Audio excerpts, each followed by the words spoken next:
memiliki hak untuk mendapatkan pendidikan yang layak melalui lembaga-lembaga terpercaya, salah satunya adalah sekolah.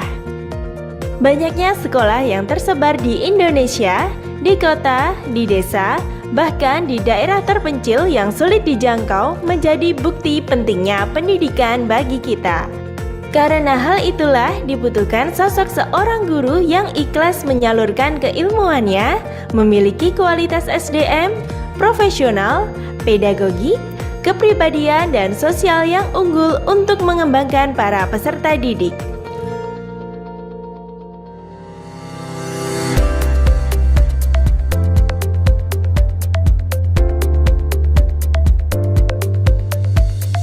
Menjadi guru yang handal dan profesional adalah suatu tuntutan yang melekat. Setelah berangkat dari tekad dan kemauan yang kuat untuk menjadi guru, mari ayunkan langkah menuju perguruan tinggi penghasil tenaga kependidikan. Fakultas Keguruan dan Ilmu Pendidikan atau FKIP Universitas 11 Maret yang berada di Kota Surakarta menjadi salah satu solusi dari permasalahan tersebut.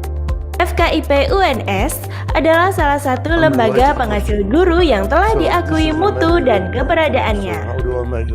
Profil lulusan FKIP UNS menjadi guru yang kreatif, inovatif, cinta budaya, dan berjiwa milenial, telah dikenal di berbagai sekolah dan lembaga pendidikan di seluruh penjuru tanah air, bahkan di luar negeri.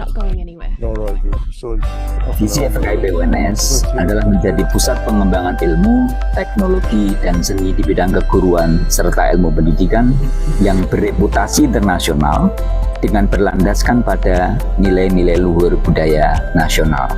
Dalam pelaksanaan organisasi, FKIP UNS menerapkan budaya kerja aktif yang meliputi achievement orientation, berorientasi pada pencapaian, customer satisfaction, kepuasan pelanggan, teamwork, kerjasama tim, integritas, visionary, berpandangan jauh ke depan, dan entrepreneurship, kewirausahaan. FKIP UNS terletak di beberapa lokasi. Selain kampus induk Kentingan, juga di Ngoresan, Kleco, Pabelan, dan Kebumen. Saat ini FKIP UNS mengelola lebih dari 10.000 mahasiswa dengan 49 program studi, terdiri dari 25 program studi S1, 18 program studi S2, program profesi guru, dan 5 program studi S3. Untuk program S1 dan S2, terdiri dari program studi dalam rumpun ilmu pendidikan, bahasa dan sastra, matematika dan IPA, IPS, dan pendidikan teknik kejuruan. Untuk program studi S3, terdiri dari program studi S3 Ilmu Pendidikan, S3 Pendidikan Bahasa Indonesia, dan S3 Pendidikan Sains. 59% program studi telah terakreditasi A dan sisanya telah terakreditasi B. FKIP UNS memiliki tenaga pengajar atau dosen yang berkualifikasi unggul. Jumlah dosen sekarang 392 orang, 173 orang diantaranya bergelar doktor dan 33 orang bergelar guru besar.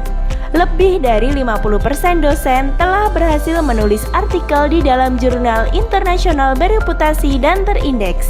Beberapa buku dan karya paten juga banyak dihasilkan oleh para dosen.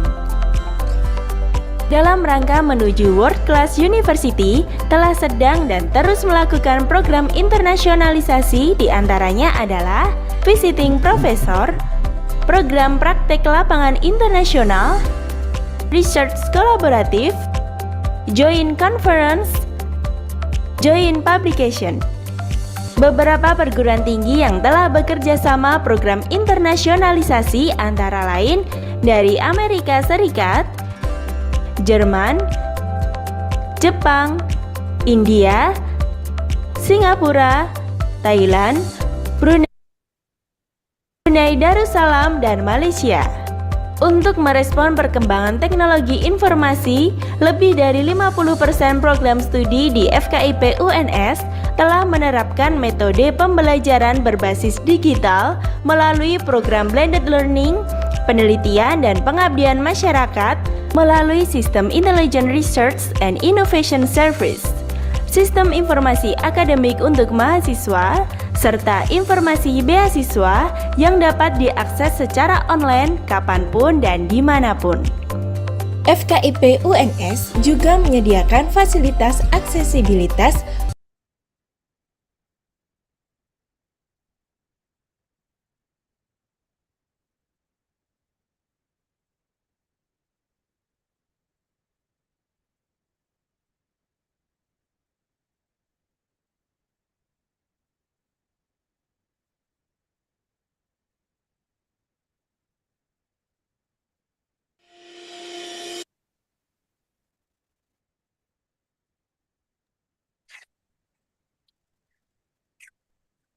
Assalamualaikum warahmatullahi wabarakatuh. Welcome to the third mini international conference of education research and innovation 2025 with the theme research and innovation in education for sustainable development. I would like to extend my highest respect to the Honorable Dean of Faculty of Teacher Training and Education, Dr. Imam Sujadi, Magister Science, our distinguished guest speakers, respected leaders and faculty members, and all participants in attendance. It is truly an honor for me, Diana, to be your master of ceremony today. We hope this conference becomes a platform to share insight, innovation, and inspiration for a better future in education. We are truly delighted to welcome our speakers, Prof. David F. Treacher from Curtin University, Australia, Profesor Dr. Sri Marmoah, Magister Pendidikan from Universitas 11 Maret, Indonesia, Dr. Diana Sinziana Duka from Steven Selmer University of Suceava, Romania, and our remarkable moderator, Dr. Sri Haryati, Magister Pendidikan. Before we begin, please ensure your microphone is mute during the session and kindly turn on your camera if possible. Let us begin our beautiful day by joining our hearts and minds in this meaningful event. Ladies and gentlemen, now let us rise and sing together the national anthem Indonesia Raya, followed by the anthem of Universitas 11 Maret Indonesia, Mars UNS.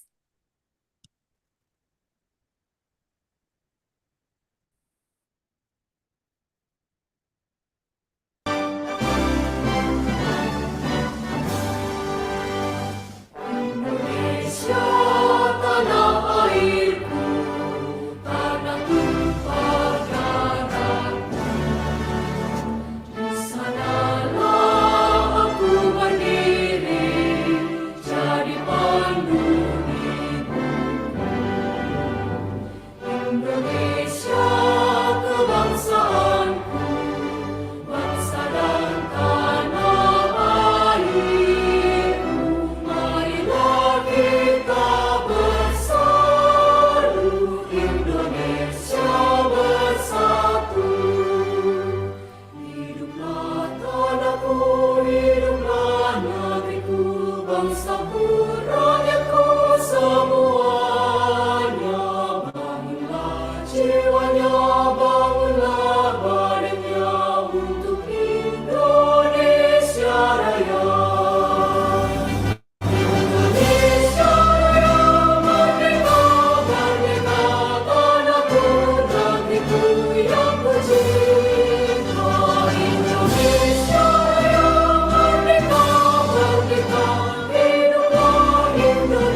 panji Pancasila, di dalam kiprahnya tridharma pedomannya dengan tempat semangat yang memecah demi keagungan dan keluhuran alma mater 11 Maret, alma mater tercinta.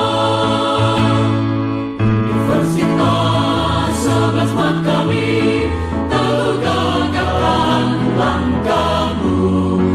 Universitas 11 Maret kami semoga jaya selama-lamanya.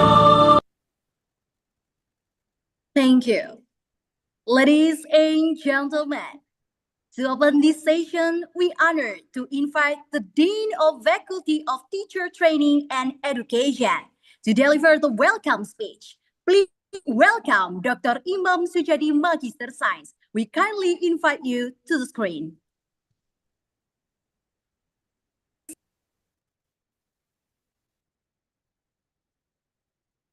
Assalamualaikum warahmatullahi wabarakatuh.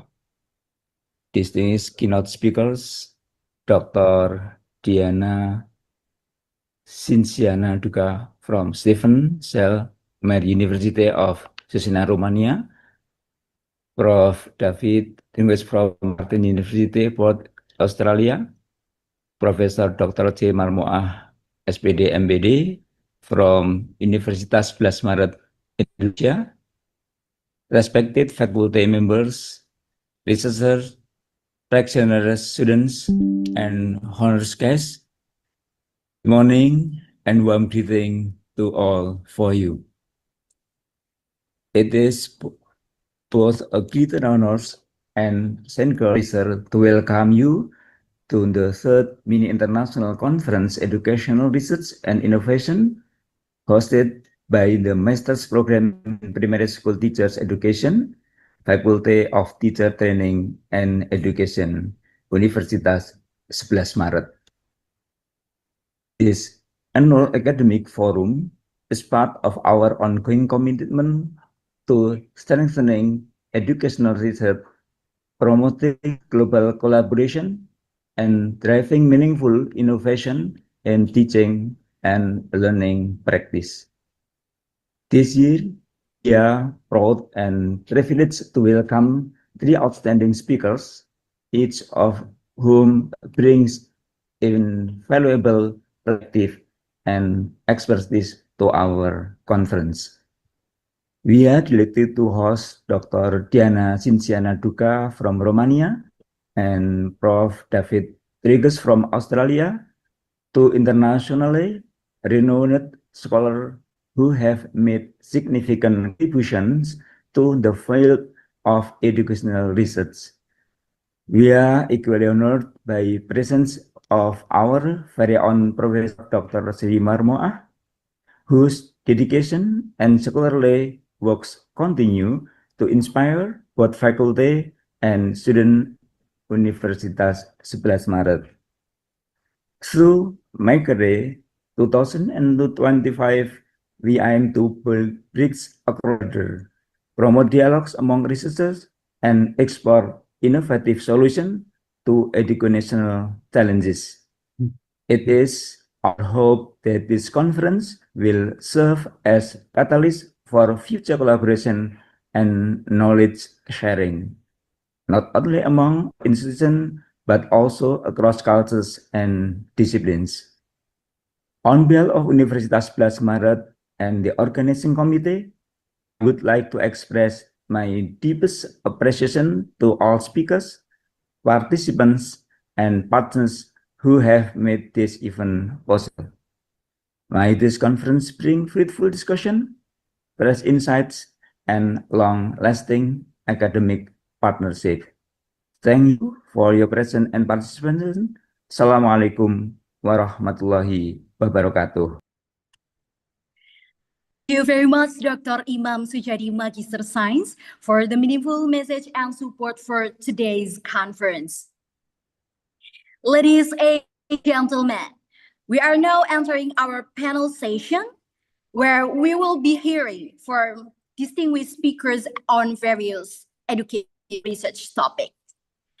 I will read the panel session rules. Please join Zoom 15 minutes before the event starts. Participants are expected to mute their voice during the seminar. All participants attending the seminar via Zoom can ask questions by raising their hand or typing questions, followed by their name, affiliation, and brief questions. The moderator will ask the speakers several questions due to limited discussion time. Certificate will be distributed to participants who attend the event until the end.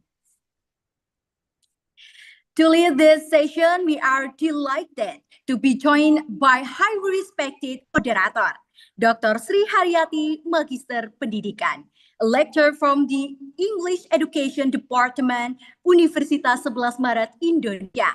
With her extensive experience in language education and research, we believe this session will be both engaging and insightful.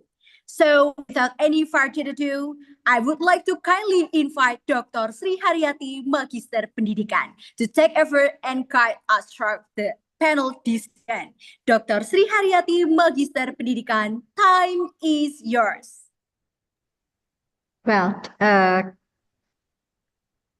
you listen my voice, everybody. Yeah. Okay. Well, so thank you for the chance for beautiful master of ceremony for today's activities. So for today's conference. Well, Assalamualaikum warahmatullahi wabarakatuh. Good morning, ladies and gentlemen. The distinguished the Dean of Teacher Training and Education's Faculty, 11 University, and also the keynote speakers, the presenters, participants, and all esteemed colleagues joining us from around the globe. Welcome to the panel sessions of the third Mini International Conference of Educational Research and Innovations, Miceri 2020. So, as what has been introduced by the Master of Ceremony, I am Sri Haryati, or you can call me Ati, from the Faculty of Teacher Training and Educations, 11 Maret University, Surakarta. I have the honor of serving as your moderator for these sessions. And this annual international conference, proudly hosted by Universitas 11 Maret Surakarta, has become a platform for scholars, educators, practitioners to exchange ideas, collaborate, and promote achievement in the field of education. Well, for this year, this conference bring the themes research and innovations in educations for sustainable development, which underscores the urgent need to reimagine education to meet the global challenge of equity, quality, and sustainability in learning. Well, ladies and gentlemen, we are privileged to welcome the three distinguished speakers who will share their perspective and research in this important field. So its speakers will deliver for about 30 to 45-minute presentations. And these sessions will conclude with a 30-minute for questions and answer. So without further ado, we will have the first speaker. It is my distinct pleasure to introduce our first speaker, Professor David F. Triggs from Curtin University, Australia. So, ladies and gentlemen, Dr. Triggs is a leading expert in science education, known for his work on conceptual change, multiple representations, and curriculum design. He holds degrees from University of Iowa, the University of Western Australia, Worcester College, University of Birmingham, with over 350 publications, 50 major research grants, and fellowships in 4 international academies. And his work has shaped science teaching practices. So without further ado, Prof. Triggs. Yep. Hello. Yeah. Right. So let me see. You can see my slide?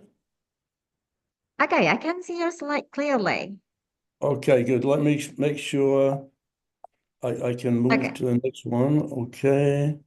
This Okay, video. Prof. Krigas. Yeah, the Yes. virtual floor is yours. You have for Right, about thank 30 minutes you. to deliver the presentations, and directly we will have a questions and answer for your Right. session. Yeah, okay. I just have to check one thing here with a colleague. Just one minute. Okay.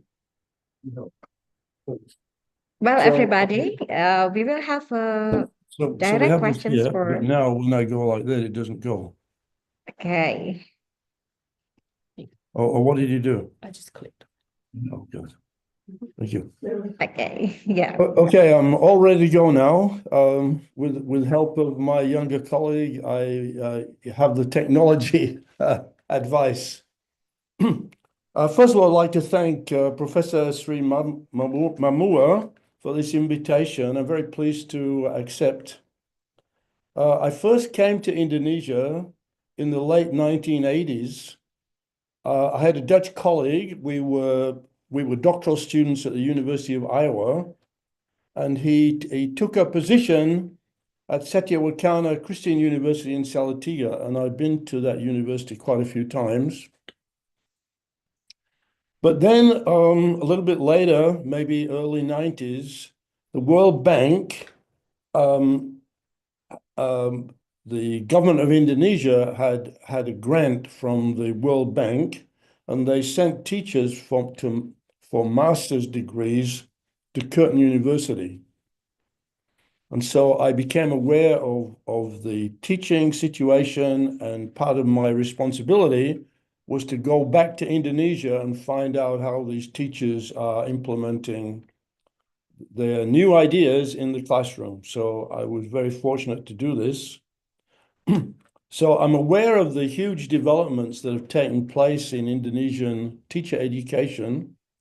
And I spoke with Professor Sri Mamua, and I said, I think to show what's happened in Australia would be valuable too. So this is the story, teacher professional development in Australia, from individual initiatives to meeting requirements of professional standards. So I've broken this talk into 4 parts, excuse me. A brief history of the Australian school system, a brief history of Australian teacher education, and then this issue of teacher professional development, and then the notion of professional learning, and then some overall comments. So what do Australian schools look like? I'm going to show you some photos of schools. So 71% of Australian schools are the government, the Australian government, which has got 6 states and 2 territories. About 18% are private and are Catholic, so that they're dominated by the Catholic Church. And then there are independent schools, which are private, and many of those have got a religious position, such as Presbyterian schools. So these schools are prestigious to low fee paying schools. They have a range of mission statements and religious beliefs. There are remote Aboriginal community schools. And then I don't know whether you have such schools in Indonesia, but schools that take a completely different position based on educators like Montessori and Rudolf Steiner. So I'd just like to show you some examples of schools so you get an idea of what schools in Australia look like. So this is an Australian independent school. You see very nice lawns, classrooms, it's obviously well kept. Here's a government primary school, typical building, 2 stories with a garden, nice surroundings. Here's a Catholic primary school. It's obviously not in the city. It looks to be in a more rural area. This is a Catholic primary school that looks like a palace. And this particular school used to be a monastery for young men becoming monks. And now it's a school. Here's another private independent school. And one of the issues that's happening in Australian schools is shade, because there's a lot of concern about skin cancer. So these funny shapes are to provide shade so students don't get sunburn. Here is an Aboriginal student in an Aboriginal community school, and this particular school, the students learn from laptops. So it's quite exciting. Here's a primary school again, and you see all the shade cloth around the school. So when children are playing outside, like there's a play area there with the blue markings, the students are out of the sun. Here's a private school. Students typically wear uniform, and then a person in the street can see which school they go to. But also public schools, that is, government schools, also tend to wear a uniform. These particular students, they've all got these markings on their lapel. They would be prefects or senior teachers, senior students in the school. Okay, so what's happened in Australia? Teacher training had the tradition of apprenticeships. That is, you become a teacher by learning from another person in front of a classroom how to teach.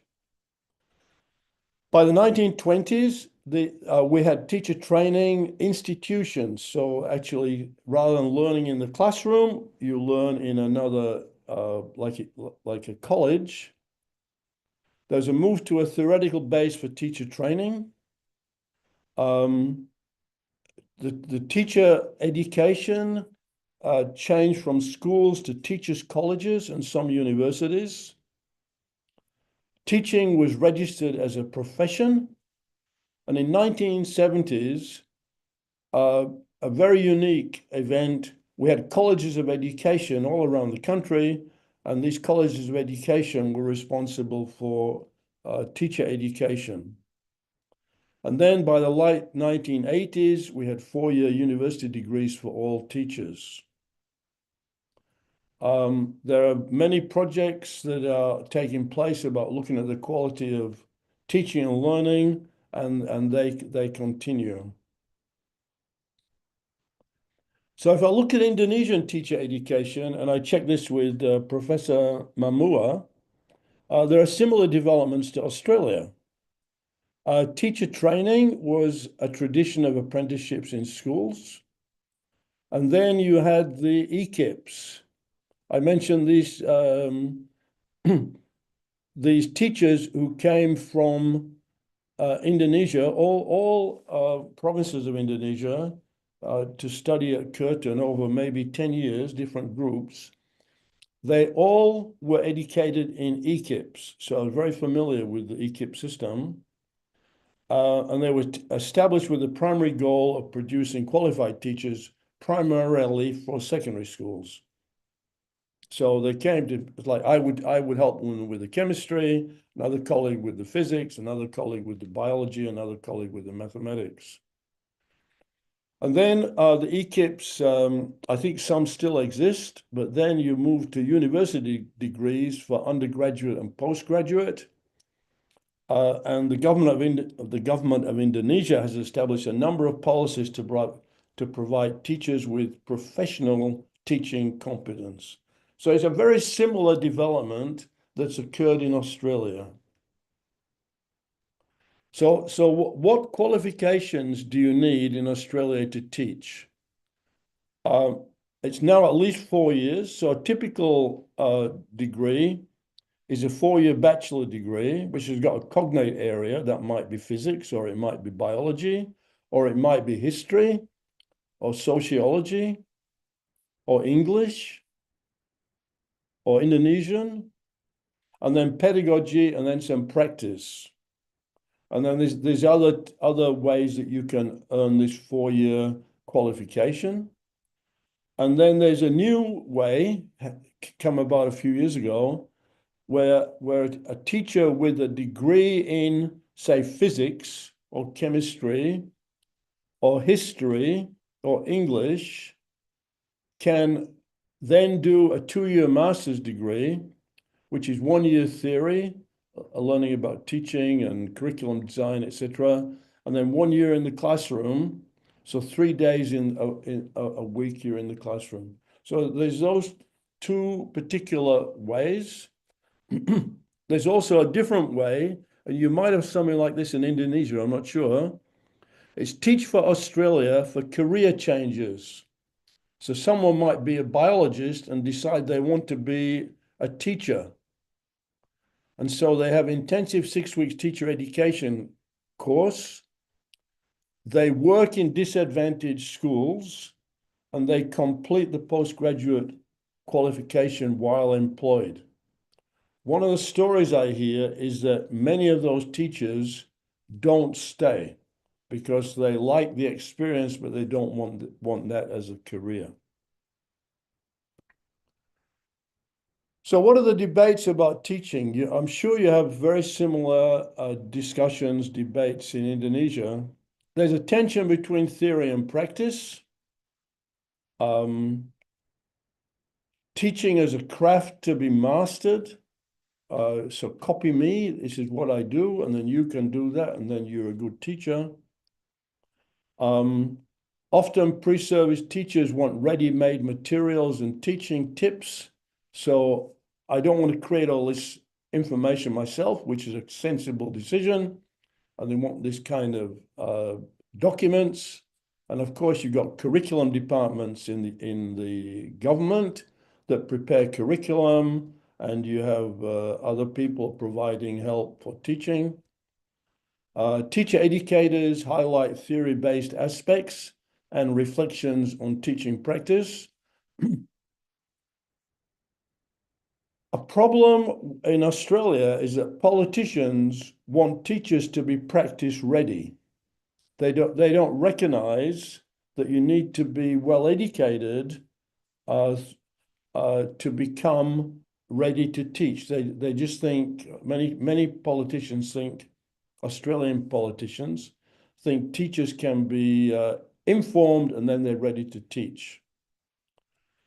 A problem in Australia is there's a gap between the desired applicants and the status quo. But what I mean there is the more capable school leavers choose other directions of study. So they want to be a good chemist wants to be a chemist.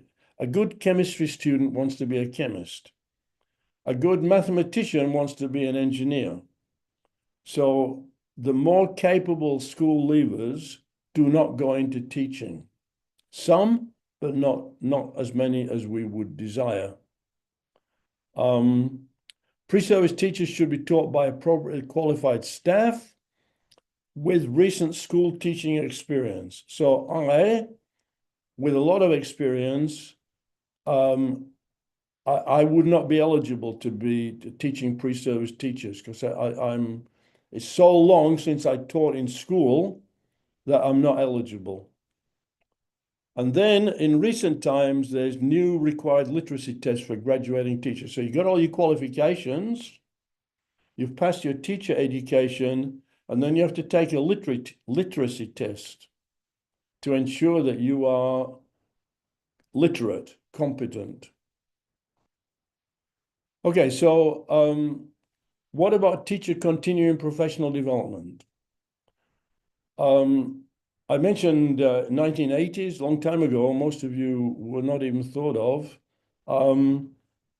Many teachers would do individual postgraduate study, but then as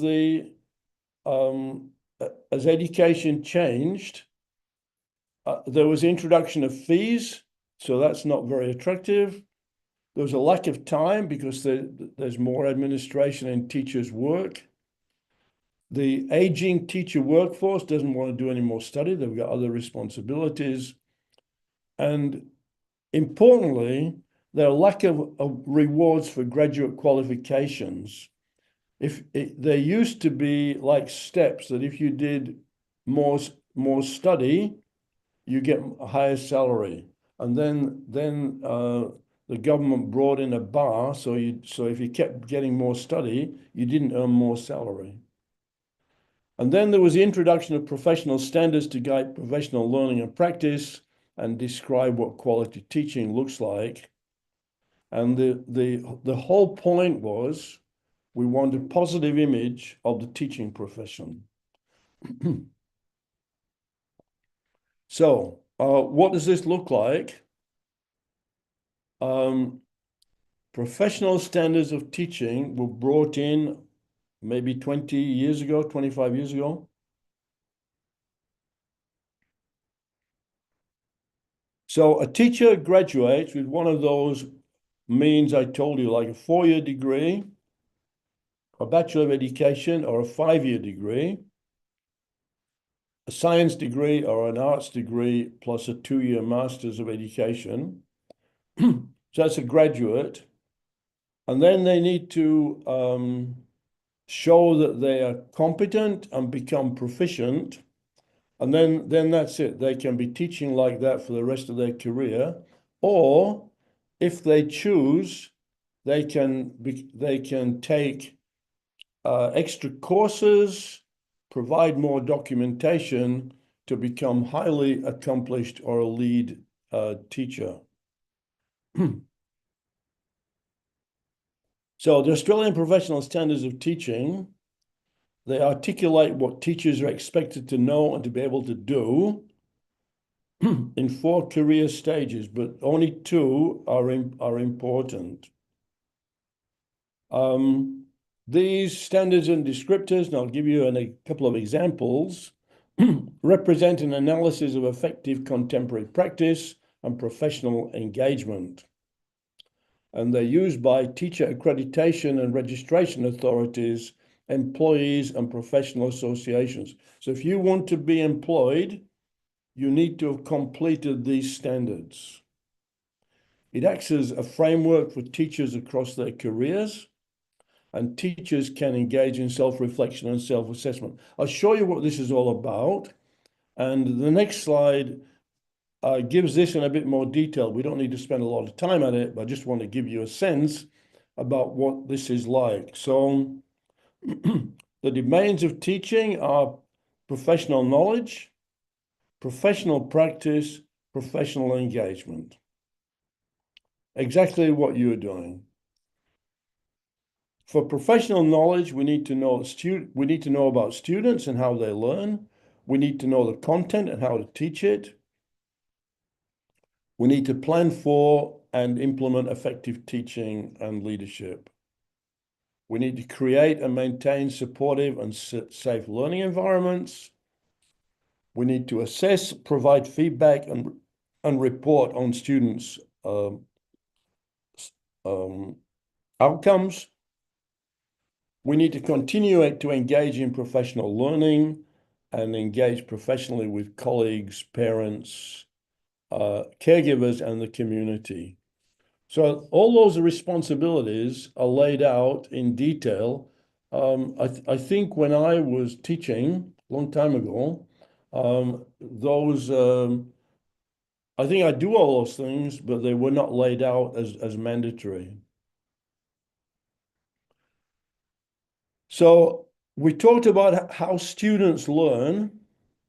So if you look at down the bottom on the left-hand side, understand how teachers learn. So there's a graduate level, a proficient level, a highly accomplished level, and a lead level. So there are descriptors about what should be engaged in. And really, all I'm concerned about now is this one here, that for a proficient teacher, you should be able to structure teaching programs using research and collegial advice about how students learn. And you need to document that to show that that's what you're doing. So, proficient teachers, they meet the requirements for full registration or accreditation. That means that they're qualified, they've got their degree, they've become a graduate teacher, and they can demonstrate achievement of standard descriptors, they can create effective teaching and learning, and they can design and implement engaging teaching programs. And then, of course, there's all these details about how do you do that, and have you done A, B, C, and D, and that has to be documented. Use a range of sources, including student results. That means that if you're teaching and all the students are getting poor grades, that's a reflection on your teaching method. So you need to change the method or change the resources. Need to be active participants in the profession. They need to be team members, communicate effectively, and behave professionally and ethically. So all these aspects are in some ways evaluated, and I'll explain how that takes place. So all registered teachers must undertake 100 hours of professional learning over a 5-year term of registration.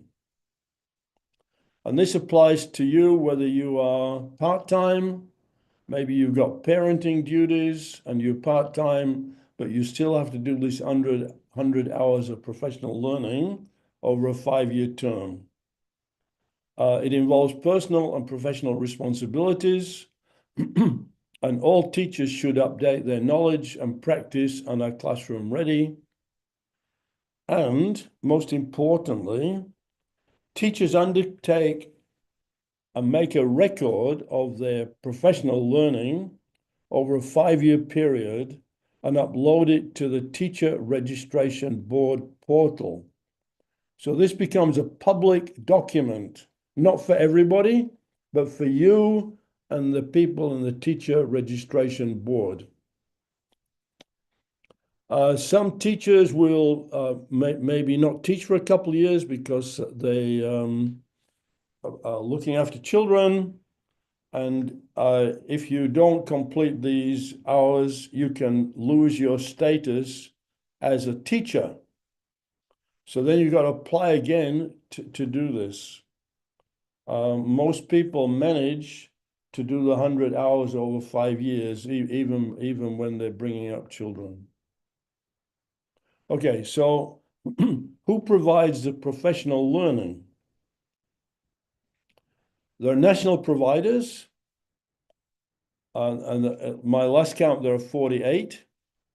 And then in Western Australia, the Education Department, which is that 71% of schools, Catholic Education, which is the 18% of schools, and Independent Schools Association, that was the other 15% of schools.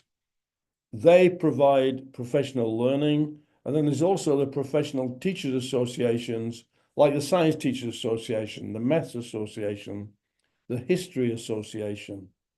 So these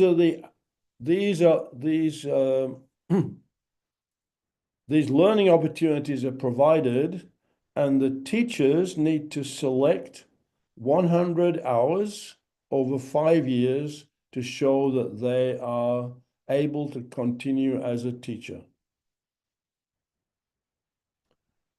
So what happens when you do this? The school principal or deputy principal reviews the graduate teacher's portfolio This is now graduate teacher, not a proficient teacher. Observe some lessons to support, evaluate, and improve their teaching practice, and provides a report to the Teacher Registration Board. In addition, always like in addition for education, all graduate teachers must complete 4 graduate modules offered by the Department of Education. And as I mentioned before, the last 2 levels, highly proficient and lead, are voluntary. So I'm coming to a close here, a few more things to say. So comments about professional learning. So this is obligatory. You must do it to retain your teaching status, but you also have to contribute financially towards doing this. The workshops are usually offered in school holidays, sometimes after school. From what I understand, they tend not to have any homework, so whatever you're doing in those hours is all completed. You don't have to do anything at home. However, teachers are left to develop their own pedagogical content knowledge after the professional learning. And generally, there's no follow-up on classroom implementation. So you say, in these workshops, you say you're going to do something and you don't do it, but nobody follows up to check. The professional learning is informed by research, but teachers are not taught directly about the research.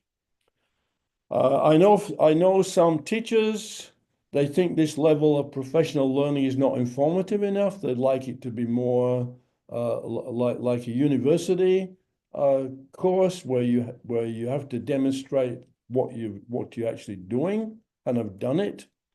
And for some teachers, they're quite skeptical about the need to be doing this when there's no follow-up.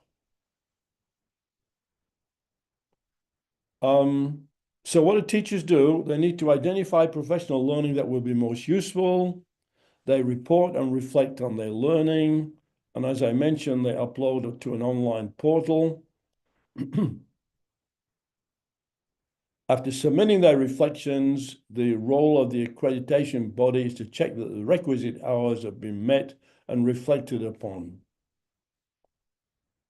So nothing about going into the classroom. It's all up to how the teacher documents what they do. Okay, final comments.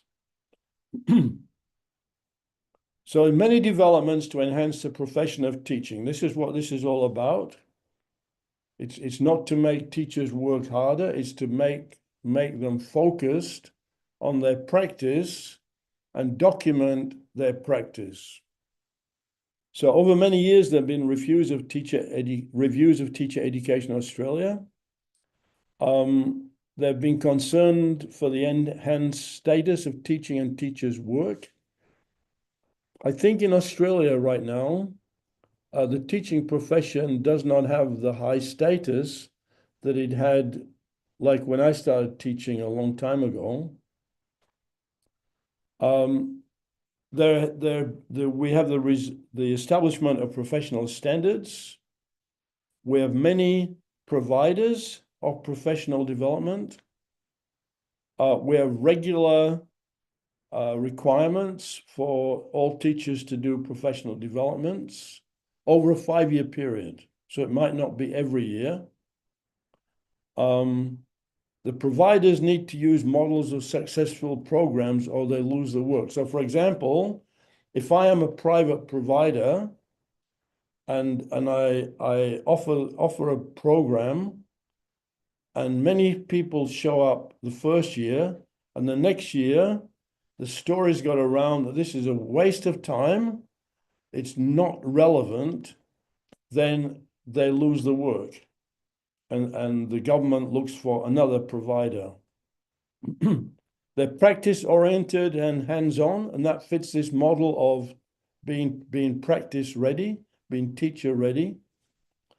But it lacks theoretical elements, and I think this is where modern teaching degrees address this theoretical element, so people have got a better understanding of how and why people learn.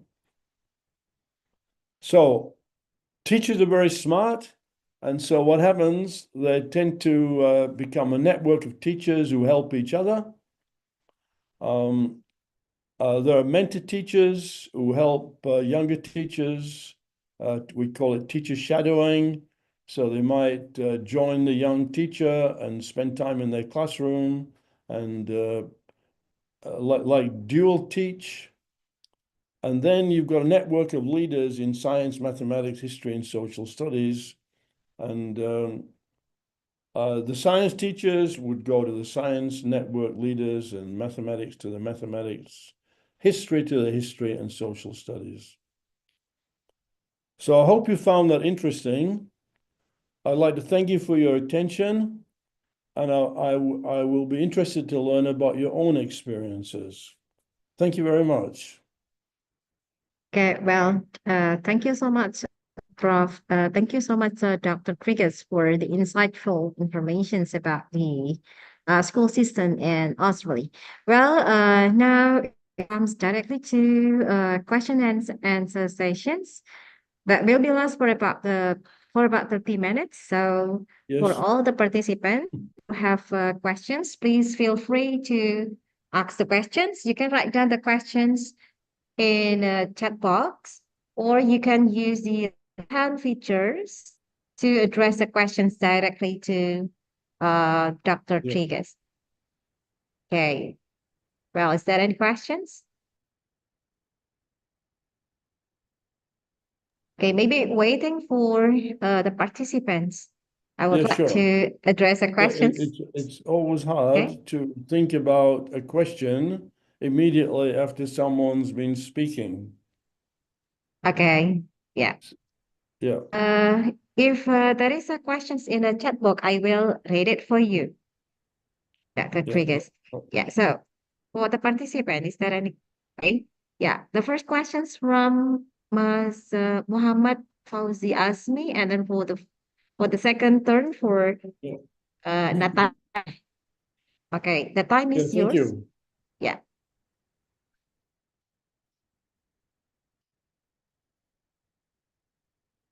Down here. Okay. Yeah. Turn, turn on the speaker. Turn on the mic, please. Mas Fauzi Asmi. Your mic is still off.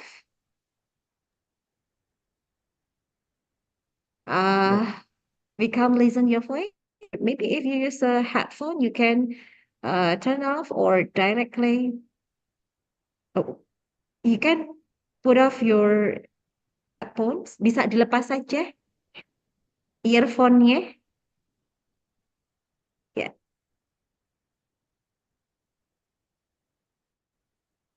No, We can't listen your voice. I can hear you. It is still off. The mic is still off. Can you on the mic, Mas Fauzi? Yeah.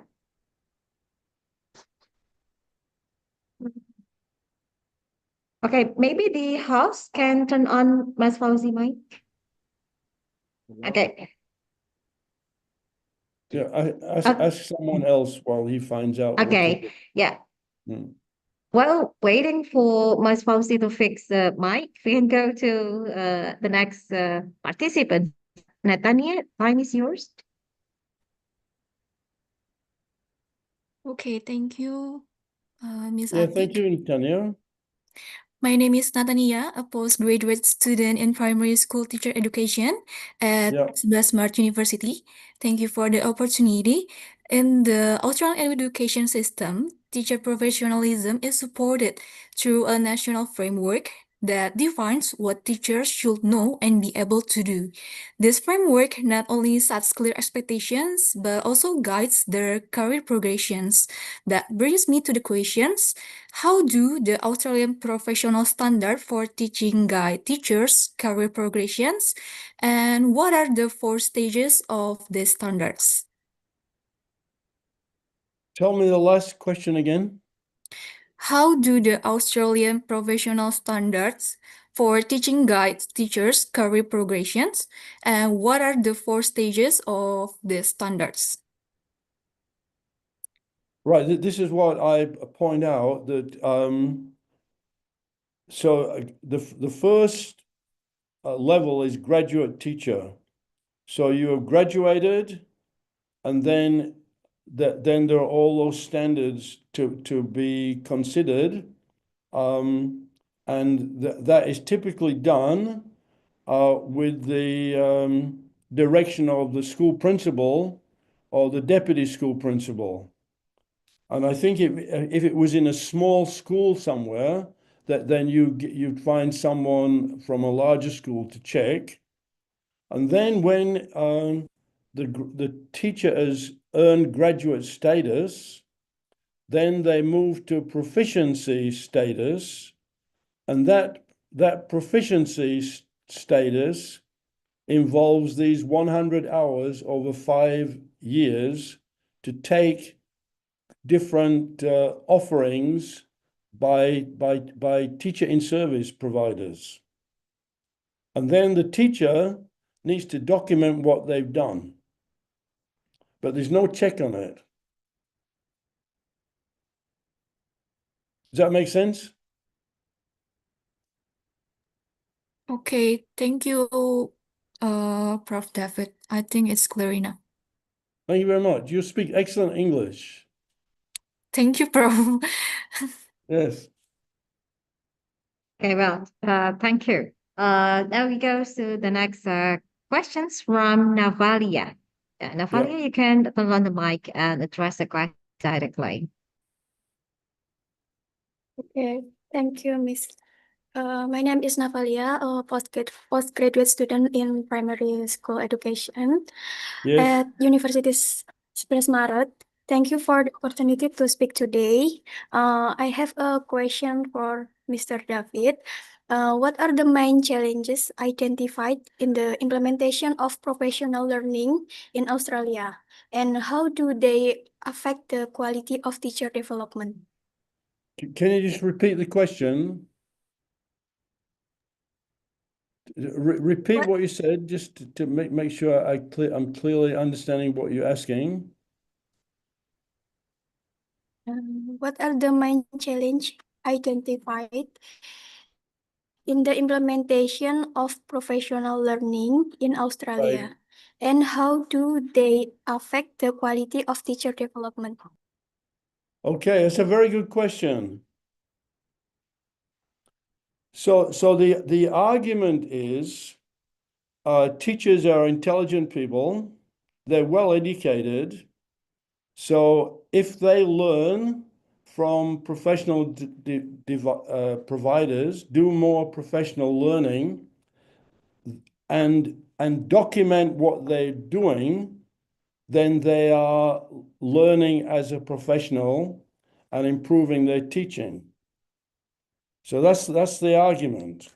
One of the negatives is no one's going into the classroom to check that this is the case. So everything is dependent on this documentation. And so I think teachers are trustworthy. So if they say that I had this a professional learning experience, it was very exciting. But when I applied it in the classroom, the students were not interested.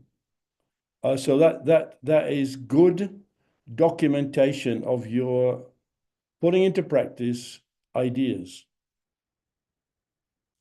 So it all depends on the teacher and the reporting of their actions that is important.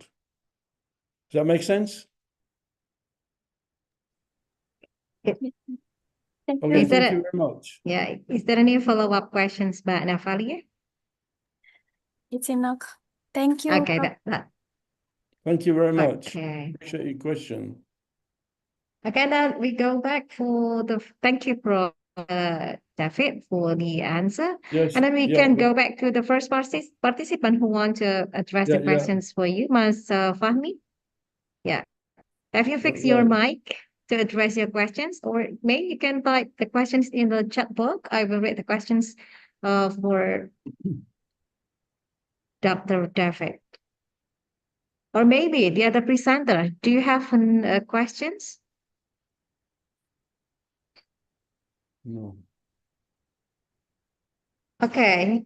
Yeah, there is again, Mohammed. Yeah, okay. No, there's no voice. Can I hear? Masih tidak ada suaranya. Hmm. You must ask me, can you write the questions in the chat box? Bisa menulis di chat box. I will read the questions for Dr. David, if you don't mind. Turn on the mic first. Bisa dibuka mic-nya dulu. Itu mic-nya masih off. Yeah, the mic is still off.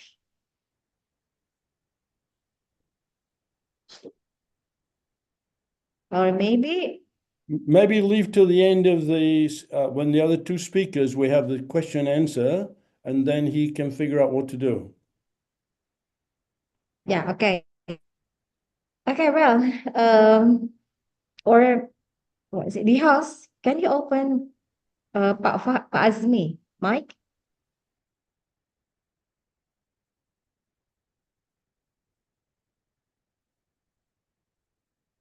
Okay.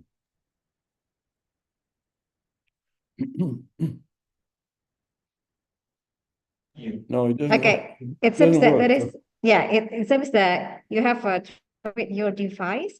So is there any other questions from other participants while waiting Pak Azmi to fix the device? Okay, is there any questions? Okay, actually, I have my personal questions related to the Yes. education system in Australia. Um, I'm eager to know about the literacy test in Australia. Yeah, may I know what kinds of literacy being tested for the graduate teachers and how is the implementation of the test? I missed a word there. What was the in Australia? What is the main question you ask? As you clearly stated that there is a literacy test for graduating teachers, right? Yes. Yeah, I eager to know what kinds of literacy being tested for the graduate right. teachers and also the Yes, yes. implementations of the literacy test. I think it's to ensure that a teacher has got English language competency in reading, writing, and responding to teachers' work. And I think this has come about because a lot of younger people, they're like text messaging and they don't write full sentences. And so the idea is that when a teacher graduates, we need to be sure that they're very literate so that they can improve the literacy of their students. Yeah. This is a recent innovation, came about maybe 3 years ago. So there must have been some evidence that graduating teachers are not as literate as we'd hoped. So we have this extra assessment. And I think most people pass it. I don't think it's you do 4 years of work and then fail. I mean, that's going to be a disaster. Yeah, okay. Okay, Thank you. well, yeah, okay. Thank you, Dr. David, for the questions. Well, now we go to the second turn. Is there any questions again for Dr. David? Yeah. Since Dr. David has already presented insightful materials, insightful Yeah, thank information you. about the school system in Australia. No more questions?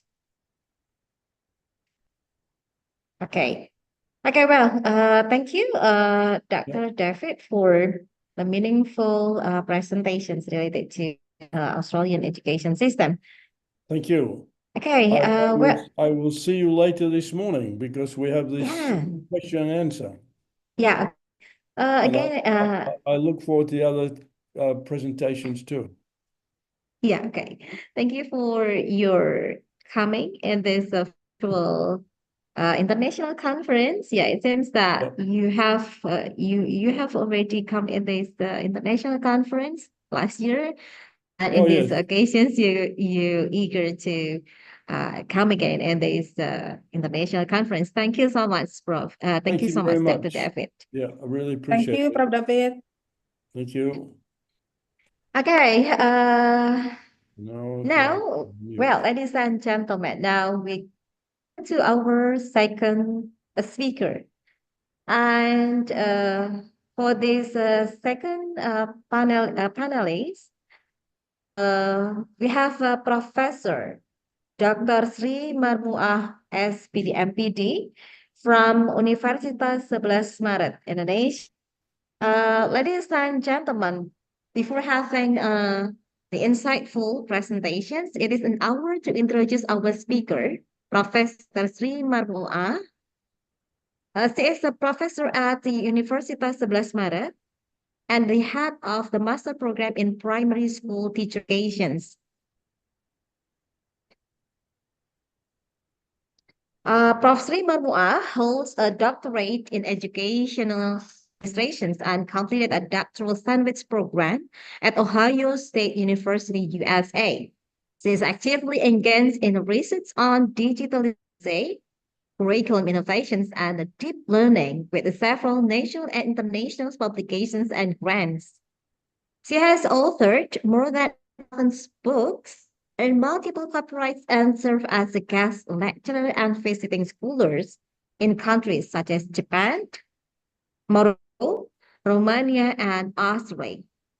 Okay, without further ado, please join me in welcoming Professor Dr. Sri Marmuah to deliver her presentations.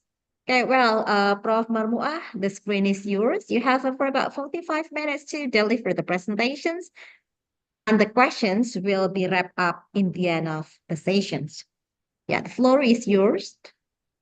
Okay, thank you. Bismillahirrahmanirrahim. Assalamualaikum warahmatullahi wabarakatuh.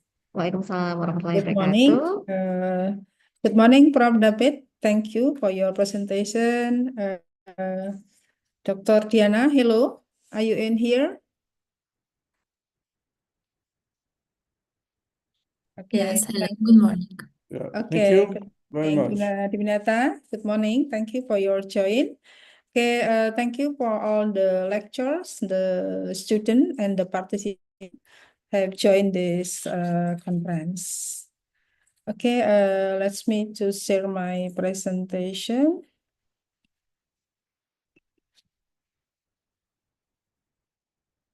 Mbak Ati, can you show it? Yes, Yeah. we can see your screen, Prof.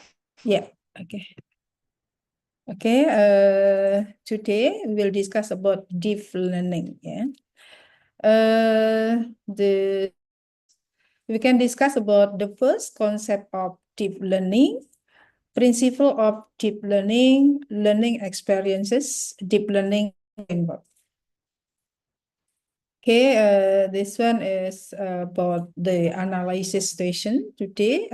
As we know, the result visa 2022, Indonesian student only level C1, C2, C3 in the taxonomy bloom, yeah, lots lower order thinking skill, 90%, but just 1% in the higher order thinking skill.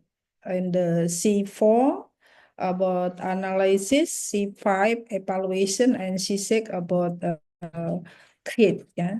So the second situation is about the demographic news 2030 to 2040. So this bonus will only be placing it supported by the quality of education and learning the procedure superior to. So will reach about 64% of the total population, estimated at 297 million. This is the data from Bappenas of Indonesia. So on February 17, 2025, 4 months ago, the Indonesian Ministry of Primary and Secondary Education launched about deep learning. Why deep learning? I think deep learning to increase the quality of education, especially the primary education. Okay, we can start. What is deep learning? I think one of student or all of the teacher must have same perception. Deep learning is not curriculum. Yeah. Today the government the same use the last curriculum in the curriculum Merdeka or independent curriculum. So deep learning just approach. Yeah, approach learning approach. Deep learning is I think holistic education approach. Yeah. Depth in understanding, interdisciplinary integration. So in here, deep learning, one of approach that the creation of learning and deep learning goals like and the meaningful,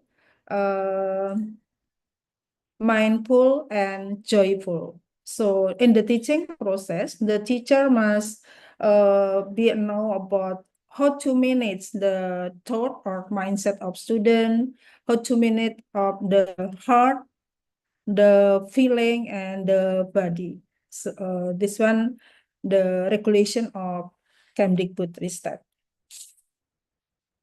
So this is what the difference is.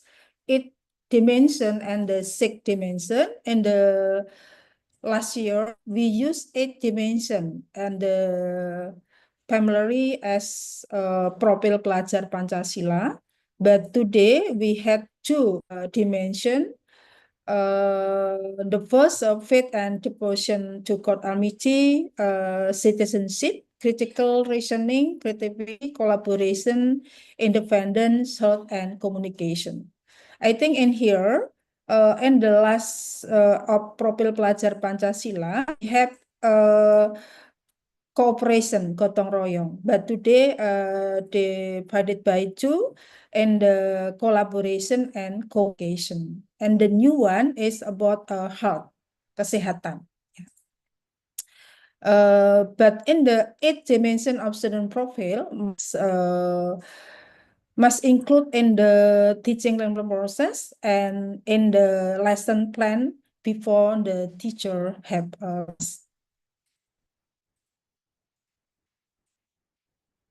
in the deep learning, we have 3 principles. The first, mindful learning in bahasa Indonesia is kesadaran, and then meaningful learning and kebanggaan, and then joyful learning is joyful and joy and kegembiraan atau lebih menikmati. And the mindful learning, there are some of key elements. The first is self-awareness, full attention, intrinsic motivation, and then active reflection. And mindful learning, in here, some of students are able to evaluate their strengths and weakness learning. So in the learning process, the teacher must pull awareness by student of what they are learning, what they are maybe asking, and then how they are learning about the material. So in the meaning mindful learning, one of approach in the integrate the practice of mindfulness and full awareness too. This is the example of mindful learning. Before the teacher, before start of the teaching learning progress, can ask some question with student. How are you? Hello. What do you want to achieve from today's lesson? What is this important for you learn? And then the other hand. So before start the like make a perception, yeah, ask about the last material, the last subject, and then in the end, after the main activities, the teacher can ask about what the conclusion, which part do you understand best, and which part is still confusing, and then what strategy do you use to understand this material. So in here, I think some of teacher make the teaching learning progress every day, yeah, like make a conclusion and then which one confuse or understand about the materials. This is the mindful learning is the provide a trigger and reflective question, the beginning and the last of teaching learning process. So the mindful learning, explaining objective, expected of student. So in the mindful learnings, encourage the use of learning journal like a self-assessment. So students are aware of their progress and thinking process. The second about meaningful learning. Meaningful learning in bahasa Indonesia is kebermaknaan. So meaningful learning is like how the teachers in the teaching learning process can connect new knowledge, yeah, new knowledge and will the experience or knowledge the student already, yeah. So the teachers give some information about the material relevant and actual and easy to remember and understanding of student. So the subject matter feel relevant and important to student life. For example, in here, the student lives in the Solo Raya, yeah, in the Surakarta, Wonogiri, Sukoharjo, Sragen, Boyolali, and the near of area. Maybe relevant or understand about the how the local culture in here. Yeah, so the feel relevant important to student life. So the second, the connection between new concept and student experience is constantly established. And then from the meaningful kebermanaan, student can apply this in various context or situation. So based on the example of local culture in Solo Raya, maybe student can apply or understand about what the local culture in Surakarta. For example, in some of school today have implementation about 5S, yeah, senyum, sapa, senyum, sapa, what is that? Yeah, 5S, senyum, sapa, Salam, salam, sorry, salam, sopan dan hello, how are santun. you? Yes, yeah, okay. I think of the lecture of the teacher know about 5S, ya. Salam, senyum, sapa, and then Sopan dan santun. oh, Sopan dan sopan dan santun. santun. Yeah, about their attitude, yeah, about their habit, or they can meaningful learning. So just not the concept in the school and the teaching language, but the student can apply their knowledge in the society or inside of school. Thank you.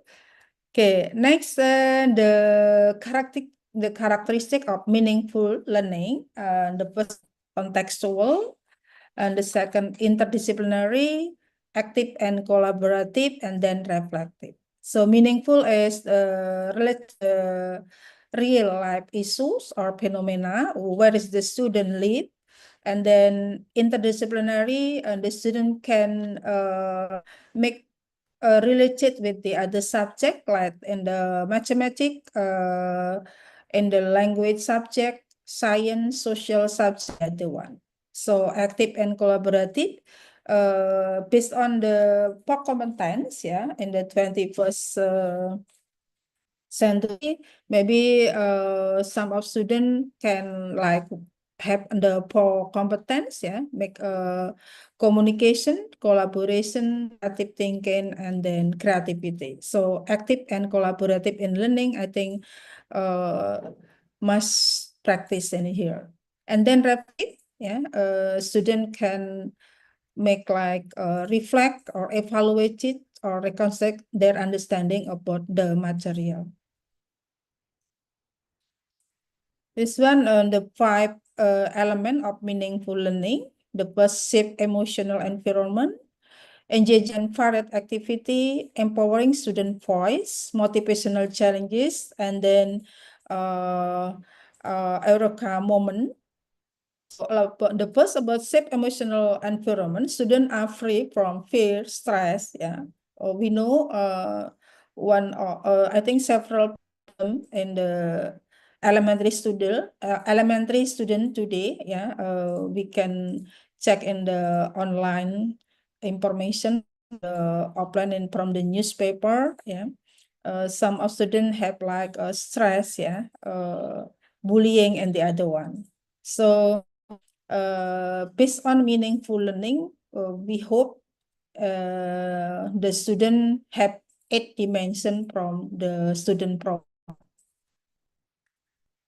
And then engaging in the varied activities, yeah, we can use like games, yeah, interactive discussion, simulation, experience, music, or technology. But in here, the teacher must need or must use a variety of technology in the teaching learning process. For example, one of the method today we use in the curriculum can use project-based learning or case method. Yeah. Based on this method, the student can interactive, yeah, can communicate, collaboration. And empowering student voice, yeah, student have a voice in determining how they learn project topic and how they present in learning outcome. So I think all the teachers in elementary school have this. And the motivational challenges, yeah, in here, teacher like as the motivator in school. So learning is neither too easy nor too difficult. So please keep motivation with the student based on the motivational challenges. And then in the Eureka moment, student feel a sense of personal accomplishment when they understand a concept or complete challenges. And then the next about joyful. Joyful is using like learning media, yeah, insert healthy humor, and then like some of teacher can use like explication before the start on in the middle teaching, and then provide positive reinforcement, ya, memberikan reinforcement penguatan, ya, effort or the result of the assessment of student, and then import like the cycle activity in this example in here, like in the math lesson or mathematics subject about fraction, teachers can using real or simulated slice or cake or pizza, yeah, in traditional food in Solo Raya, maybe like a klepon, yeah, like ketuk on the other one, and then create a fraction in class where students make transaction using fractional values. So have a fast fraction challenges in group by listening to energetic background music. This is the one example to make or create a joyful learning in the teaching learning process. In the deep learning, we have 3 stages of learning experience. The first, understanding. applying, and then reflecting.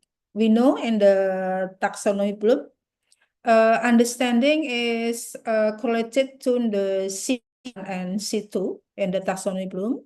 So assessing and construction knowledge from various sources, develop a deep conceptual understanding and relating new information to. And then in the second, applying, ya, mengaplikasikan, ya, but understanding is memahami, ya. And then the applying, mengaplikasikan, and this take like apply knowledge and skill in the real or simulated context, solve problems, create products, product experience or project. If the teacher use like a team-based project in the one of method in the teaching learning process, and then work in both collaborative and independent. Applying or mengaplikasikan based on the taxonomy bloom is the C3 and then C4. And then the third stage in the reflecting, refleksikan in bahasa Indonesia. This one is the last of the teaching learning process. Student can review what has been learned and how the process went, and then evaluated result, learning strategies, and then improve learning, and then reorganize understanding and make a decision for future further action. So in the merefleksikan or reflecting in the category of HOTS, higher order thinking skill, in the C5, evaluating, and then C6 and the creating. Yeah, so I think the three stage of learning experience deep learning, I think very important. Start from memahami, mengaplikasikan, dan merefleksikan. Yeah, and this one in the characteristic of understanding, in here essential knowledge, applicable knowledge, and then knowledge of value and character. And then applying, mengaplikasikan, there are four characteristics: connecting new concept to their knowledge, applying knowledge to real world situation or other files, developing understanding through further exploration, and then thinking critically and seeking innovative solution based on existing knowledge. So mengaplikasikan, I think just transfer knowledge, just the concept, but the student can applying based on the material and the concept of material in the real life, in the real life of student. And then reflecting, they have characteristic was motivating concept of continue learning, how to learn, how to study, and then reflecting on achieving learning goal, and then self-evaluation. One of student can make like self-evaluation, which one I understand, which one I still compute the conclusion of the material today. And then the third, applying thinking strategies. Based on reflecting in the teaching learning process or on the end of teaching, the student can make like the strategy of the thinking. The student can like more creativity, and then like make like a higher order thinking skill, make have like evaluating, creating, and the other one. And then the fourth, possessing metacognitive skill. Here the student can self-regulation in learning, and then the last, regulating emotion and learning. Some of students can make like how to make their emotion and learning. For example, the student can like the a wise, make calm in the situation of learning. This one, some example, PMS deep learning, GL experience, reflect, apply, and then understand. So we have four framework: pedagogical practices, learning partnership, learning environment, and then utilization of digital technology. In the pedagogical practices, deep learning can be implemented using various pedagogical practices by applying mindful, meaningful, and joyful. So please, all the lecture must understand and can implement about what is mindful, meaningful, and joyful. In bahasa Indonesia, prinsip-prinsipnya SD olah pikir, olah rasa, olah hati, dan olah raga, gitu ya. We have 4 minutes. The example in the teaching learning process, the teacher can use like inquiry, PGBL, PBL, STEM, or the other one. And then we can use discussion too, the concept math advance, organization, and group work, or make a team. And then the second about learning partnership. Learning partnership is a vital part of the educational system, supporting teachers' ongoing professional development. We know some of school use like school-based management, and then one part of the important school-based management is we have like a partnership. The teachers can use school partnership like a principal or headmaster of school, school supervisor, pengawas sekolah, they are the teacher, student, or the other one. And then side school environment like MGMP in the secondary school ya, in the elementary school use like KKG, kelompok kerja guru ya, the group of teachers, okay, professional partner, you just duty ya, and in the industry, the work of work, educational station, media, and the other one.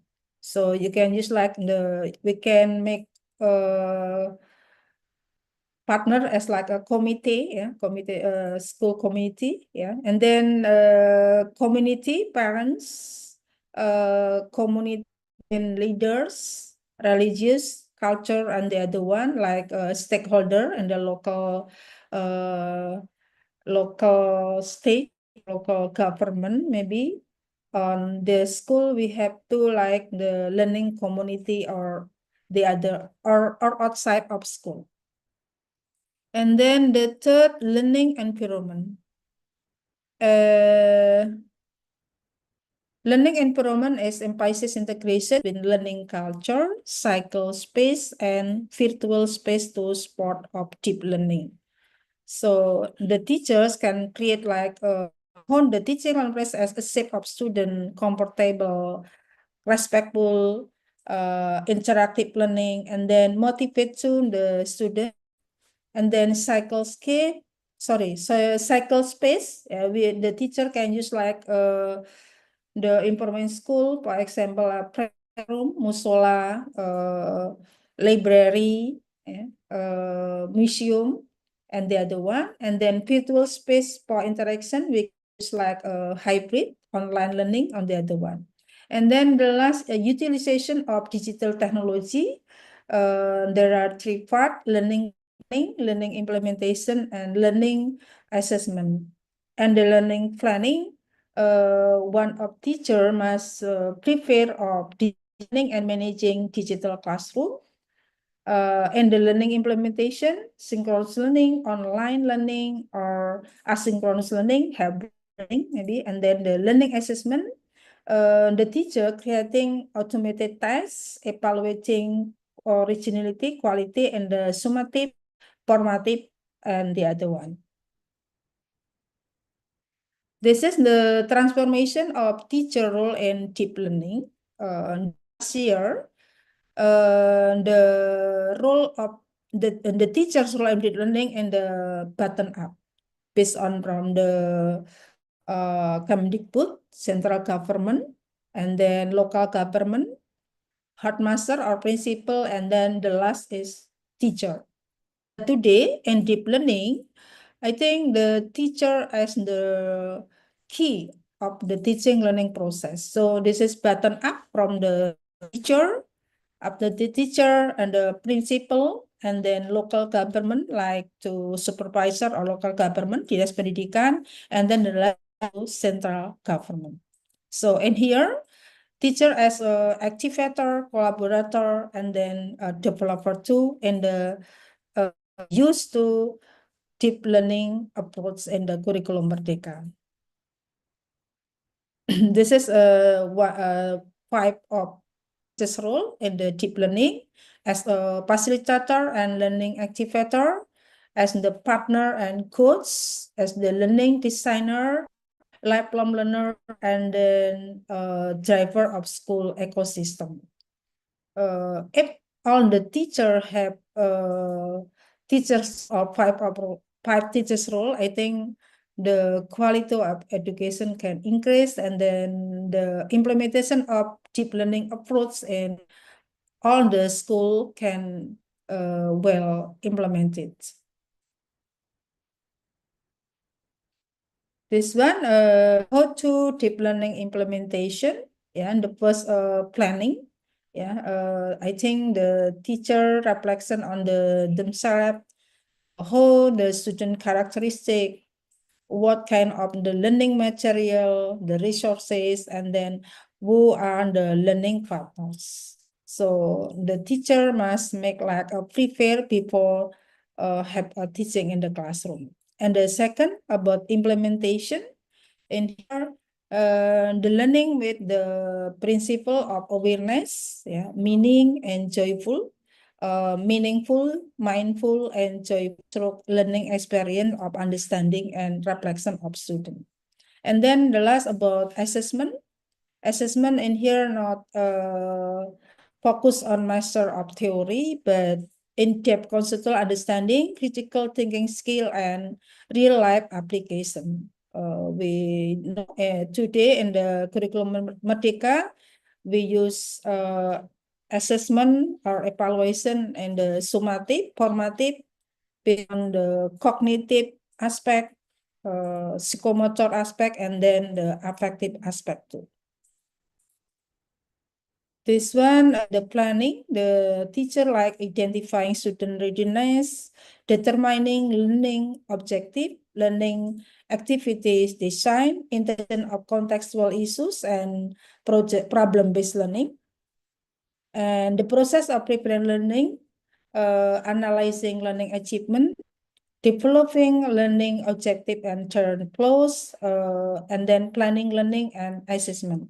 So in here, the role of teacher, I think very important to prepare in the learning process or learning plans. In here, make like the teacher prepare make lesson plan or module ajar, what kind of media use, methods, model, assessment on the other one. So in the assessment, we know there are a formative assessment and the process of collecting information about learning process during the learning process with the main aim of providing constant feedback so that the student can improve and enhance their studying before being assessed simulatively. So what kind of in the formative assessment, encourage students to be aware of their learning process, helping teachers adapt learning strategies, and facilitating and the process understanding, applying, reflecting in the sustainable manner. So we have 4 characteristics in the formative assessment, diagnostic and flexible. The diagnostic assessment focus on feedback, encourage independent learning atau belajar mandiri, and then based on dialogue between teacher and student. And then about formative assessment, involve the self-assessment, peer assessment, and then compile the rubric together. And then the summative assessment and some of school the student can make a summative assessment in the last of semester. The characteristic assess of cognitive, affective, psychomotor, or social skill, and then adaptive to learning objective and dimension of it student profile based on real and learning process, and also the student can make like a presentation, project, portfolio on real world problem. Students start the first meeting until the last meeting. And then the assessment criteria in the summative assessment, conceptual understanding, application in the real context, thinking process and collaboration and reflection and personal values. And then they can use the rubric of assessment and the summative assessment. You can use a cognitive level like a C4, C5, lots and hots, I mean, and the understanding, analyzing, creation, and the other one, and then make a product or solution qualitatively, improve and contribution teamwork, and depth of personal reflection. So I think summative assessment today is the key or important of assessment in school for the student.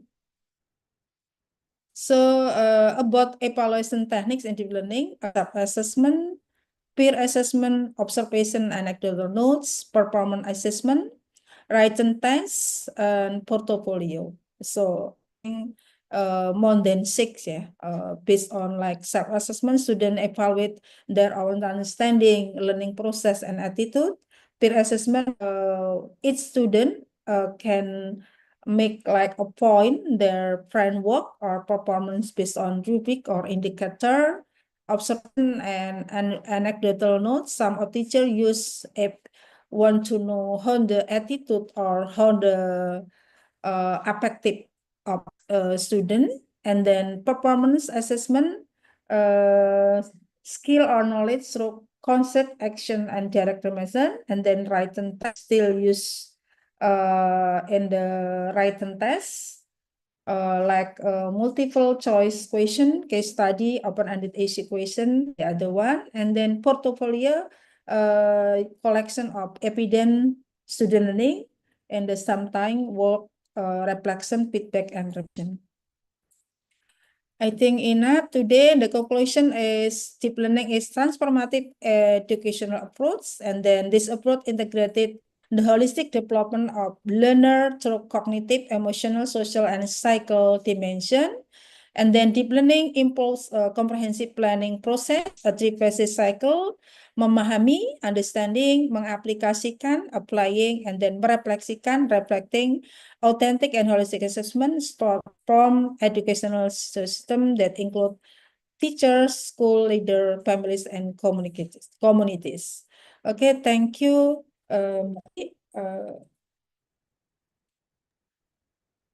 Yeah. I think enough. Thank you.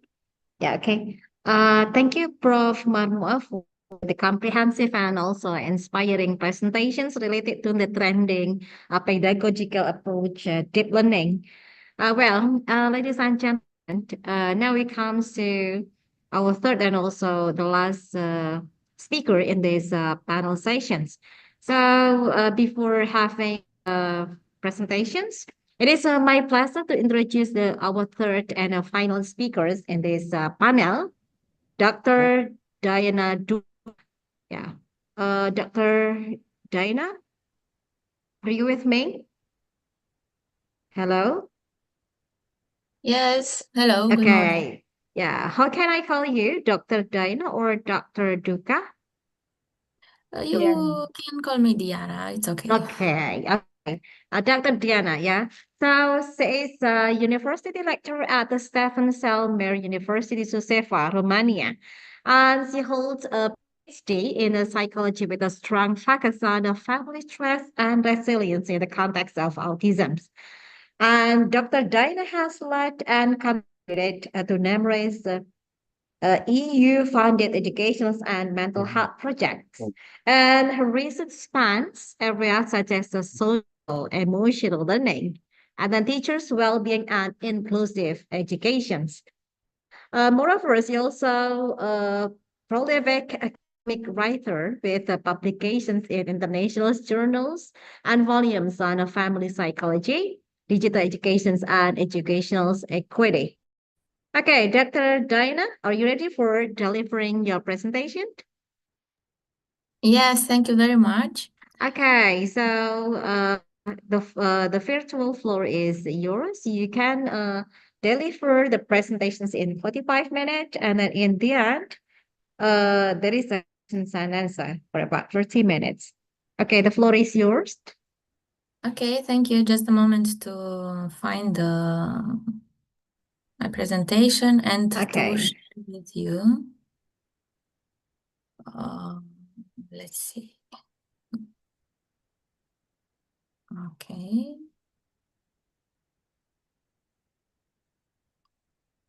It's okay. You can see it. Yeah. Yes, yes. Okay, thank you. So, hello again. How to say good morning and maybe selamat pagi. I Selamat think pagi. it's okay. Well, Thank you very much for your invitation for me. Yes, I'm a lecturer at the Faculty of Psychology and Science of Education in Ștefan cel Mare University of Suceava from Romania. Yes, my academic background includes a PhD in psychology, and I was focused on family stress in the context of autism spectrum disorder. Um, I've worked in the higher education, but also in inclusive education, in inclusive schools. So I combine practical experience with academic research. And yes, my interests lie in inclusive education, in social emotional learning, teacher training, and well-being of students and families and teachers.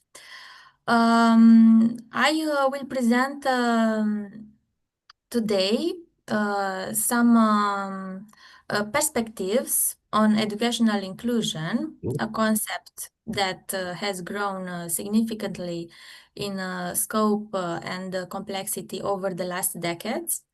Inclusion today goes beyond physical integration. It addressed belonging, participation, equity, and emotional well-being. So it's very close with the internal experience, with some psychological, how to say, processes. So it's very close of my field of study. I will begin with some theoretical grounding of inclusive education. Then I examine how these ideas are applied in real world context.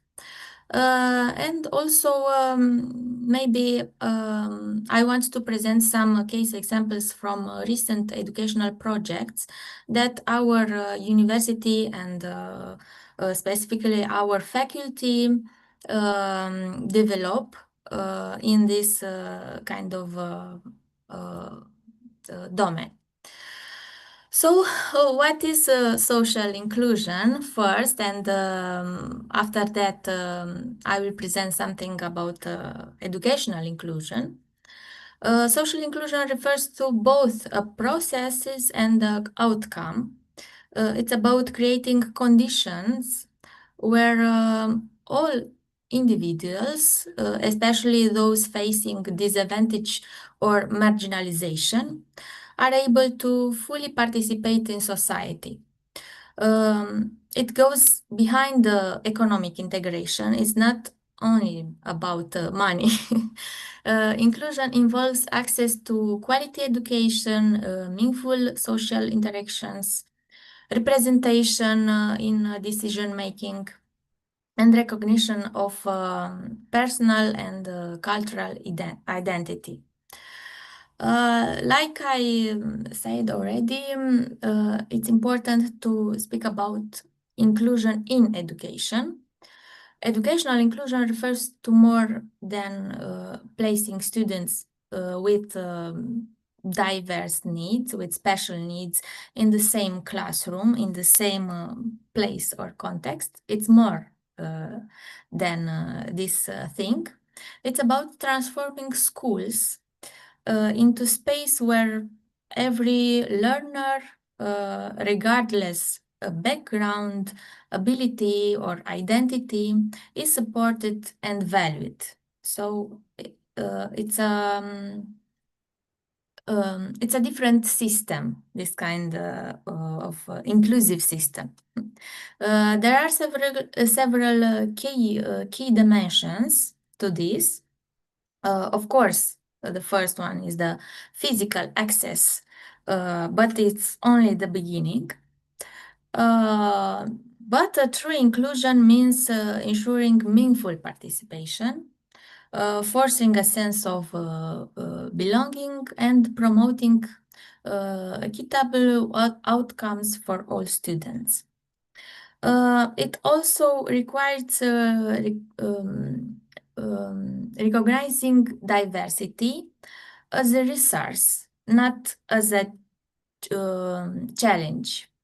Not like I don't know, something to repair.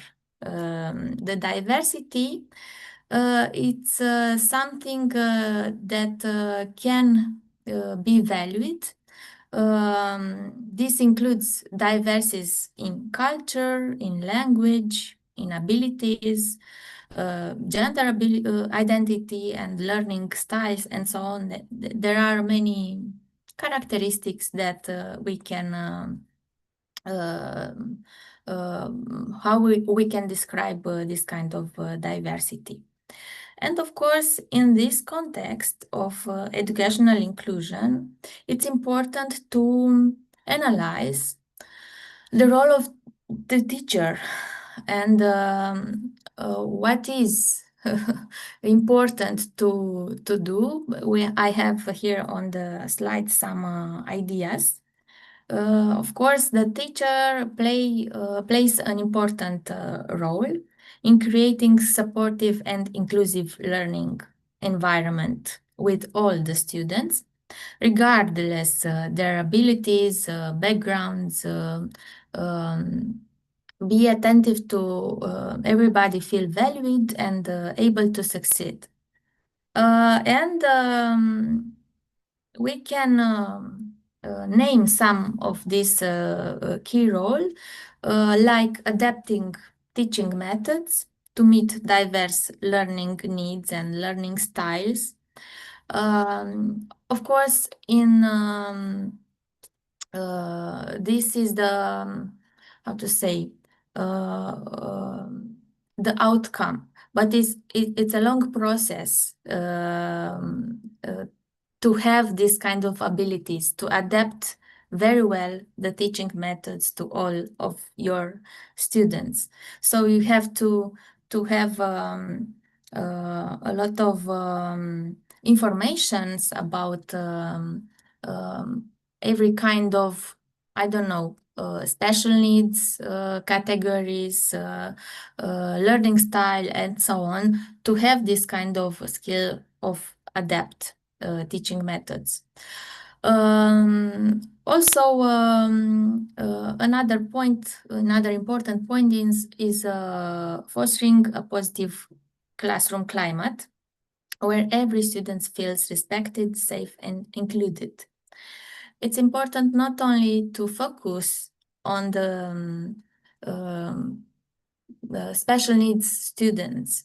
It's important to have in attention the whole classroom with all the students, and to be attentive how to manage the relationships between them, to have in the final outcome this kind of positive classroom climate.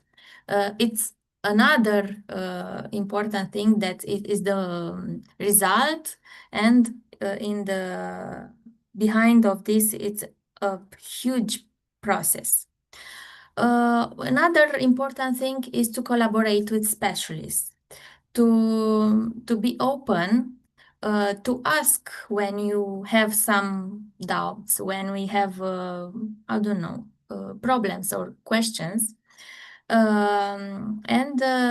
It's very important to have close to you in the role of the teacher, to have special education teachers, to have psychologists, parents who can which can support students with specific needs, but also support teachers to I don't know, to communicate and to transfer the information and to describe the behavior of children in other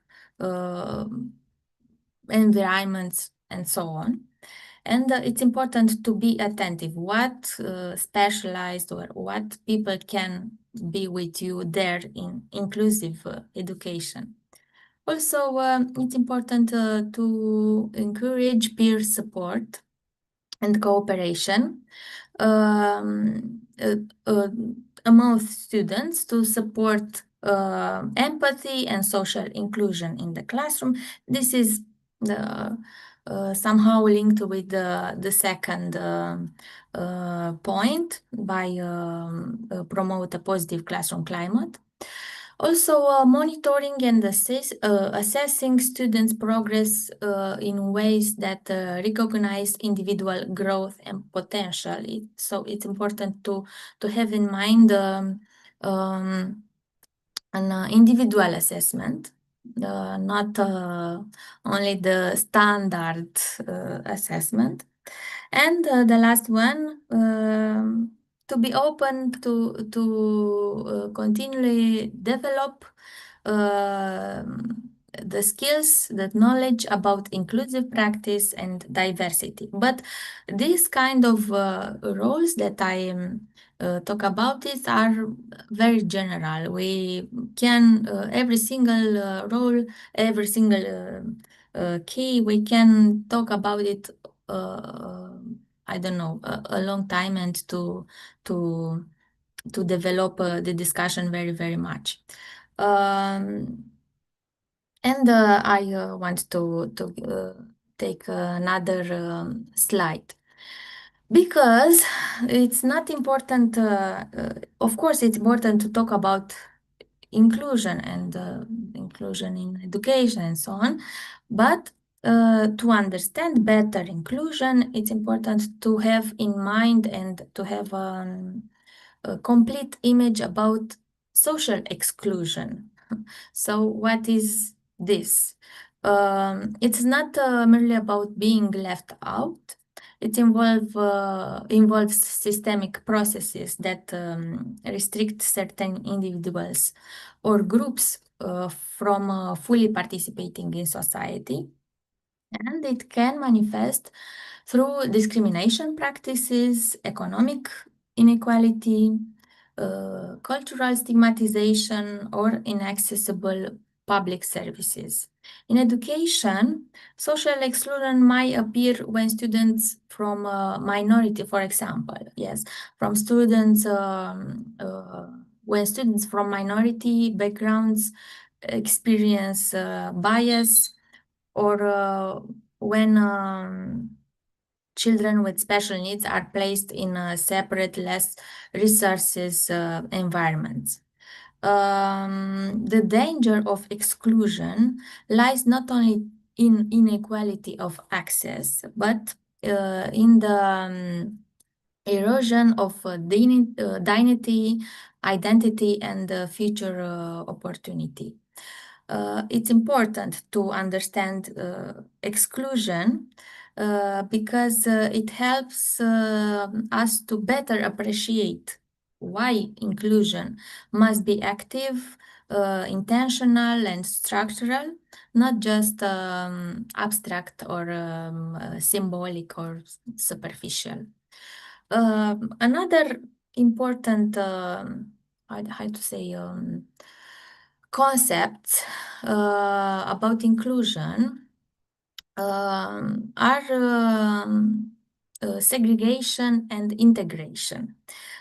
I talk about exclusion, that refers to complete denial of access, but segregation involves separate institutions or separate classrooms for those seen as different. It's justified these things often by the, how to say, offering a specialized but typically unequal environment. This is segregation. It is an example of this situation when students with special needs, for example, are integrated in special schools or in special classroom, and they don't have the connection with all the students. Integration place students in mainstream setting, but expects them to conform, expects from students to adapt with little systemic adaptation. So it's a more passive, how to say, a passive attitudes from systemic environment. But in the true inclusion happens when the system itself changes. It's active when schools, when curricula, when teaching practices evolve to embrace all learning, ensure equity. This shifts from exclusion to inclusion reflects not just a change in practice, but shifts in values. From tolerance to belonging, from accommodation to transformation. So it's important to reflect all this kind of situation and see maybe a brief history of inclusion and to identify in history some stages that are, I don't know, better connected with this kind of concepts that I talked already. So a very short history of inclusion. The concept has evolved over time from historically patterns of marginalization to contemporary policies promoting equity and participation. For centuries, people with disability, ethnic minority, and those living in poverty, for example, were excluded from education, from employment, from public life. There was no institutional effort to integrate them into society. The 20th century marked a turning point with Universal Declaration of Human Rights, equality, which became a universal principle in 1948 after the Second World War. After that, the rights-based social moves in the 1690s brought disability rights, gender equity, anti-discrimination to the forefront. Since 19th, many government and international organizations have adopted the language of social inclusion. And today, social inclusion is embedded in global development agendas. There are many important points in history about inclusion, but I want only to focus on conference from Salamanca, the Salamanca Statements in 1994. There, UNESCO organized a world conference on special needs education in Spain and defined the moments for the global movement toward inclusion education. The Salamanca Statements declared that education is a fundamental human right and that school must be restructured to accommodate the diverse needs for all learners, for all students, including those with disabilities, linguistic or cultural differences, or other vulnerabilities. And this is a very important statement for inclusion education.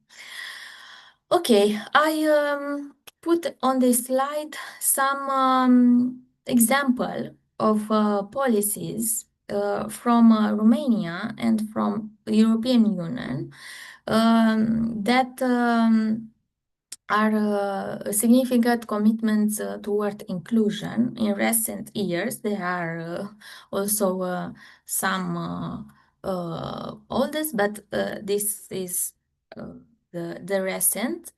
And this is aligned to national and international policies.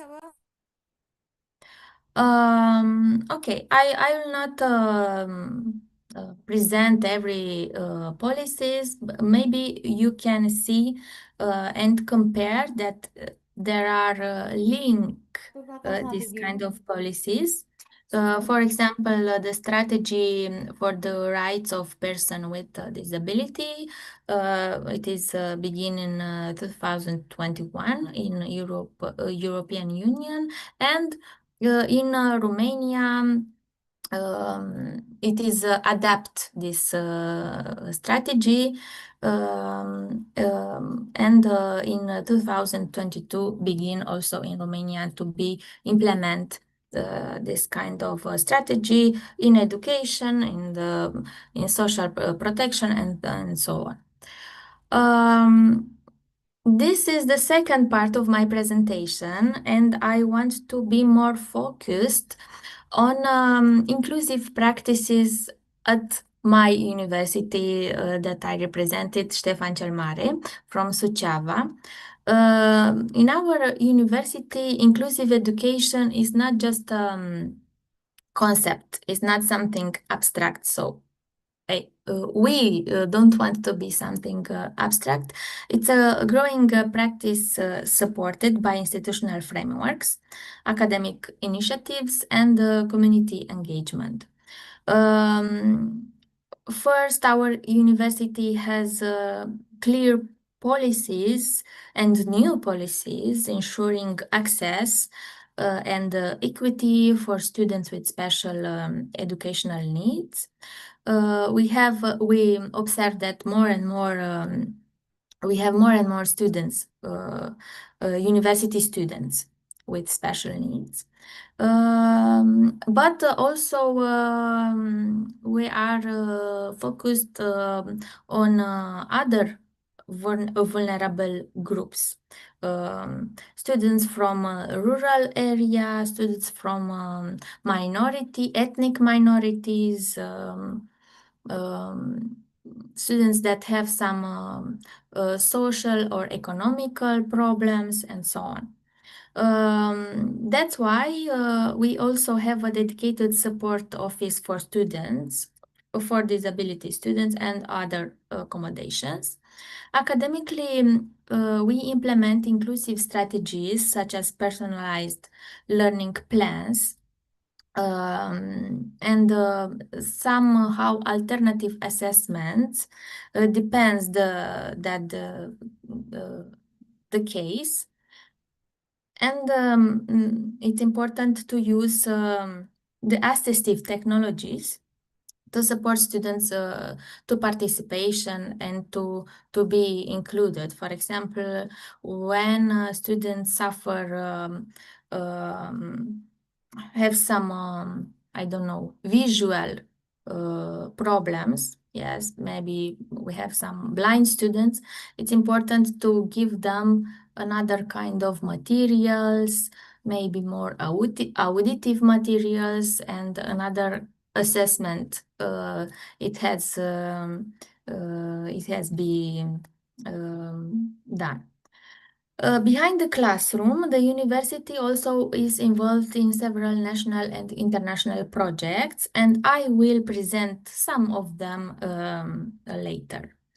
Also, I put on this slide some commitment to inclusion and integration, some specific commitment. For example, it is important not only to be aware about inclusion, but to support inclusion, having regulations, having policies about this. And I will present the university charter later to have in mind this kind of regulation or policies.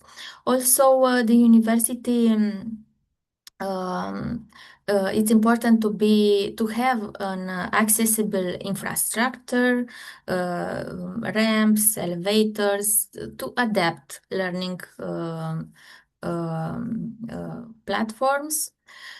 Students with disabilities or those at risk benefits from financial support, including dedicated scholarships to support them.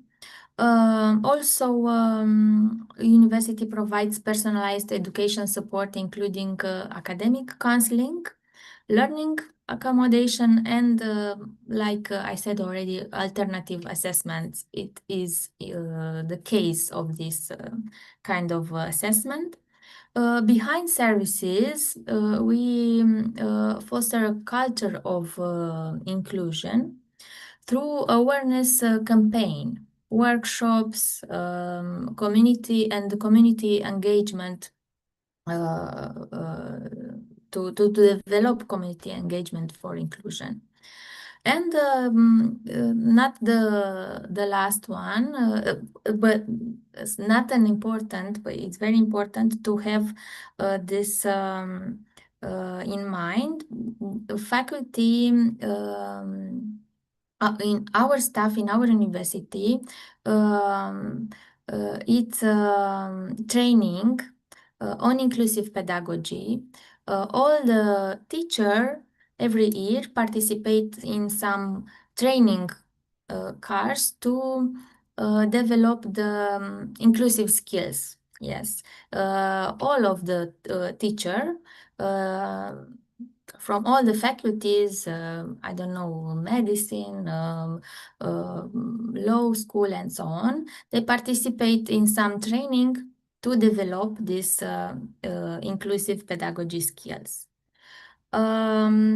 Okay, I put these slides only with some institutional documents, but I want to focus on USV charter. The charter is the university foundational legal document. It defines the institutional mission, values, structure, and it is applicable across all the faculties and administrative units. And it is adopted in accordance with the Romanian constitution, with national legislation, with European legislation, and affirm key principle that guide USV community commitment to inclusivity. I think it's important the key principles that promote inclusion, and I select them and I put on the slide. So we see their respect for diversity and human dignity, equal access to education and resource, academic freedom, non-discrimination and equality in all university activities, and institutional responsibility for students' support. One important example that I want to give you, more practical, more, how to say, that USV, our university is very proud to be in this context, because our university is a member of an alliance, a consortium of 9 young and dynamic universities from Europe. And this network supports regional transformation through innovation, inclusion, and collaboration. So this 9 university are University of Jaén in Spain, University of Tours in France, Bielefeld from Germany, Örebro from Sweden, Šiauliai from Lithuania, Ostrava from Czech Republic, our university from Romania, Salerno from Italy, and Nicosia in Cyprus. We are together, and this alliance is built on three strategic pillars: digital transformation, inclusion, and diversity, and enhanced mobility. So we have many projects for students, for teachers, for administrative staff. That have in mind one of maybe more this kind of aims that you see there. These areas also are interconnected and essential to create a fair, modern, and cohesive European educational space. So our participation in Neolea helps us to implement inclusive education policies at our university. And in the last this year and in 2004, we worked very much about this kind of discussion about inclusion, and we have in mind to complete a key milestone in the Neolaya Alliance that was reached on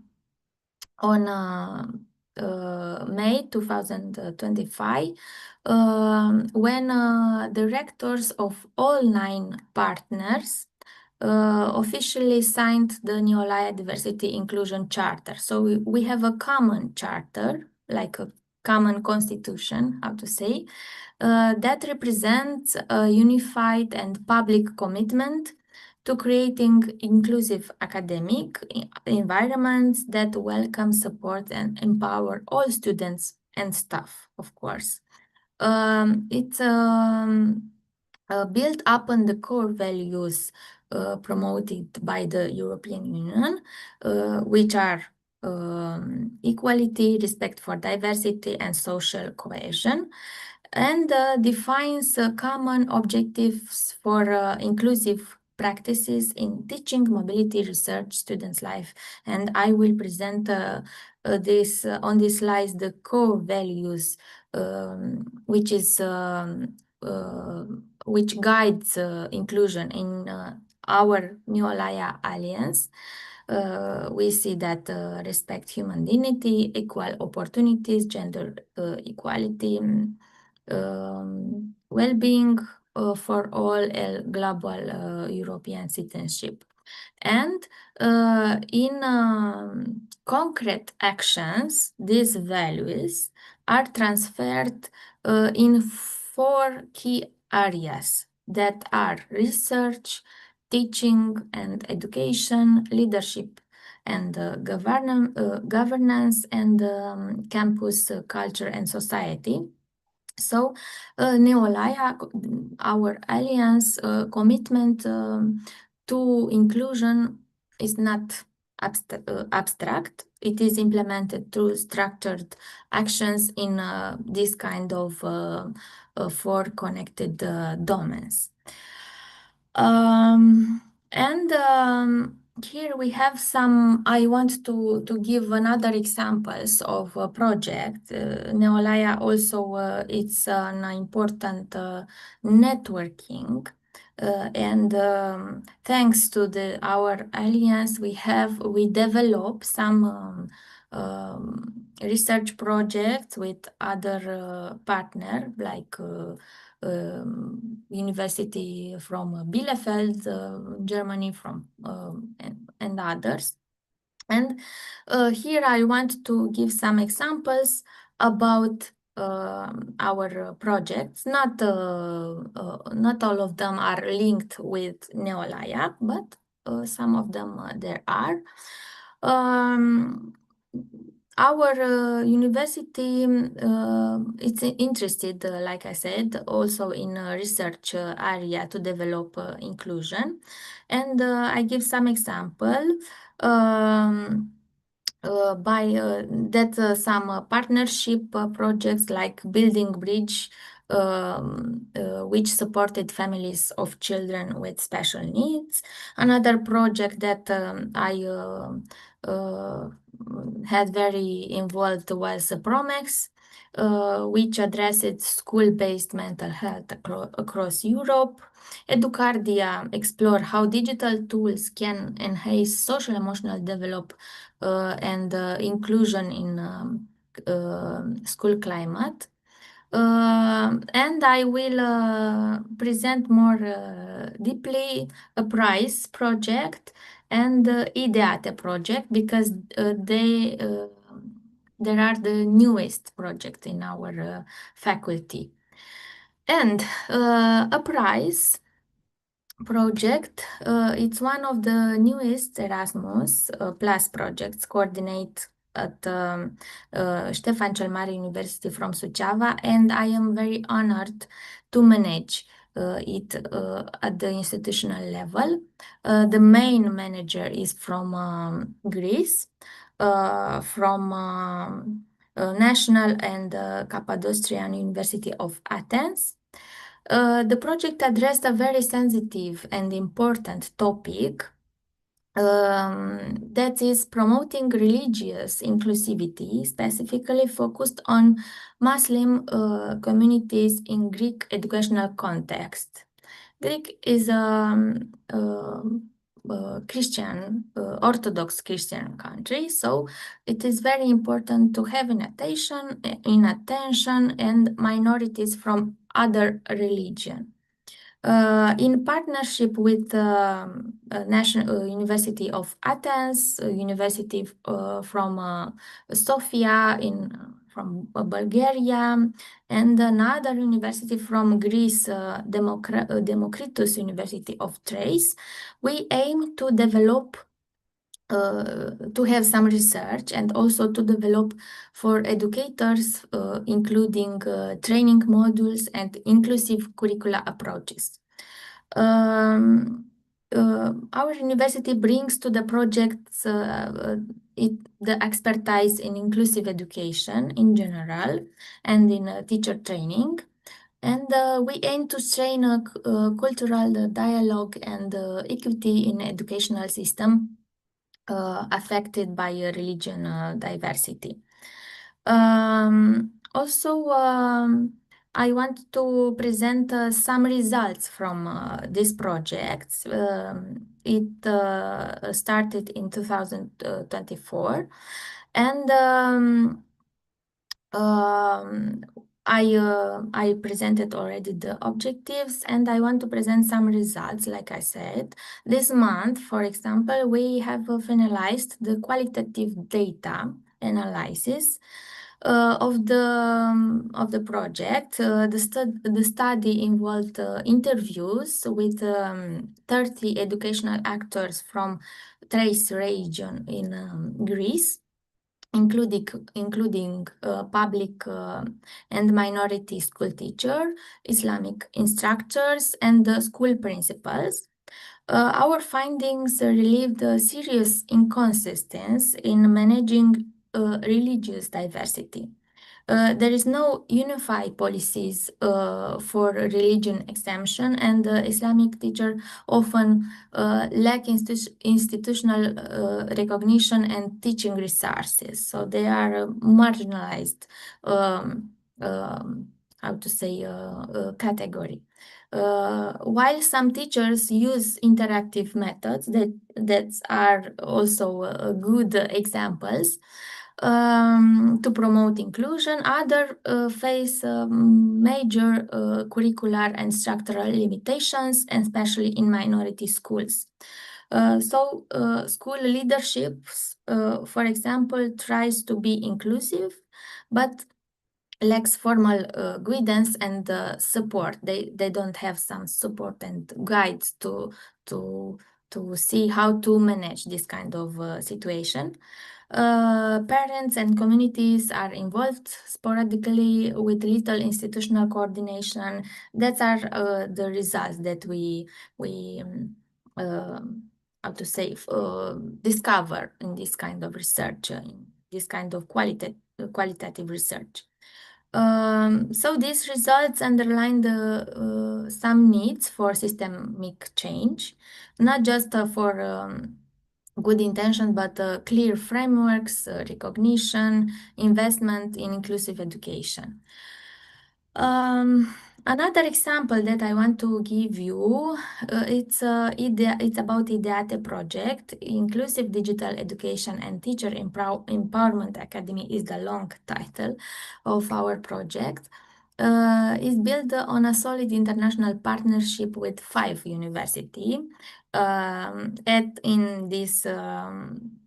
In our partner, we have one from New Alliance Alliance, that is Bielefeld University, but also each partner brings complementary strengths to the table and have expertise in inclusive education, in digital education, and we want to put it together, this kind of expertise. And we want to empower European teachers through inclusive, innovative, and digital responses. This is the main focus. We have a map with our partner and a photo from our first meeting, which was this year in June. We have here some key themes: explore inclusive education, digital in education, and another one that I don't put there. It is the personal growth, how to say, the development of the personal skills like assertive communication, empathy skills, and so on. It is linked with inclusive education. And this is the main focused on this project. On these slides, I remember I put here some results. Already we have some results from some focus group that we develop last month in June. We find that some challenges about inclusion, about digitalization, are lack of school counselor to support staff, also for inclusion and also for digitalization, overcrowded classroom, low adaptability, fear of digital failure, mostly from teachers that, I don't know, are older, emotional exhaustion, and underexposed students to inclusive practice. They told us in our focus group they don't feel comfortable and familiar with inclusive practice. They have a lot of experience practice in general in standard education, but not in inclusive education. And maybe it is important to have some practical recommendation and some specific measures in this point. We have here some next step in IDEATE project, and I told already which are the focused areas: inclusive education, digital pedagogy, and personal and professional development. And is the last part of my presentation. I want also to give some examples from our faculty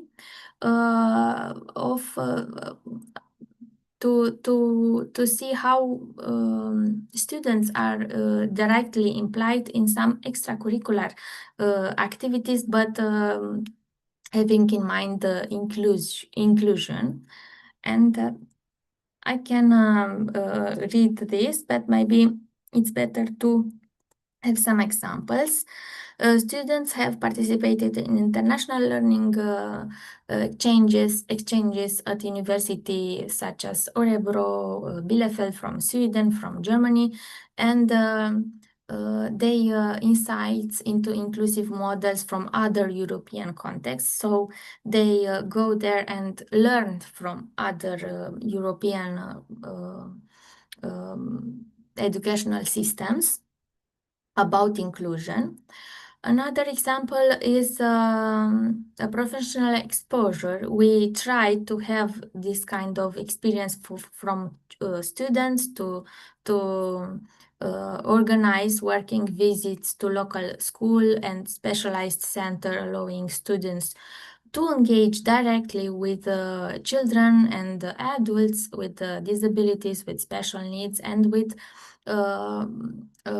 professionals who support them. Another extracurricular experience is workshops and conferences. In addition, we frequently host conference and free workshops by external specialized, creating opportunity for dialogue and inclusive pedagogy. And finally, we recognize that importance of building community. Students take part in leisure activity like hiking, like theater events, artistic events with inclusive themes, promoting connecting behind the academic space.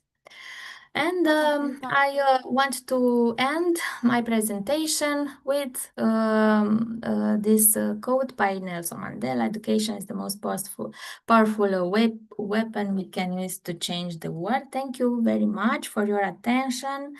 And if there are any questions, I'm very attentive of them. Thank you. Okay, well, thank you so much, Dr. Diana, for the insightful and forward-looking presentations. Okay, well, ladies and gentlemen, now we move into the questions and answer sessions. This is your opportunity to engage directly with the esteemed panelists, Prof. Marmoa and also Dr. Diana. So, if you want to give a direct questions for the panelists, you can use the what's it, raise hand features, yeah, to deliver your questions directly, or you can use the chat box, write your questions in a chat box, and I will read the questions for the panelists. Okay. Okay, the questions is welcome. Okay, one participants. Is there any other participants who want to address or give a questions to the panelists? Okay, start from Rosita. Okay, Rosita, you can open the mic and address the questions directly.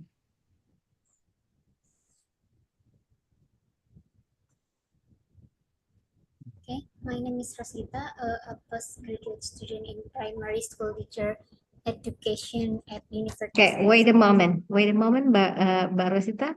Dr. Diana, can you listen the voice clearly? Just sure that you can listen Yes, it I clearly. try. Thank you. Okay, okay. Just go on, Rosita. Thank you, Miss. My name is Rosita, a postgraduate student in primary school teacher education at Universitas Maret. Thank you for the opportunity to speak today. I want us to Prof. Marmoa. In your presentation, you mentioned characteristic of meaningful learning, including contextual and interdisciplinary aspects. Could you provide real-life examples that illustrate this characteristic in practice, Prof? Thank you.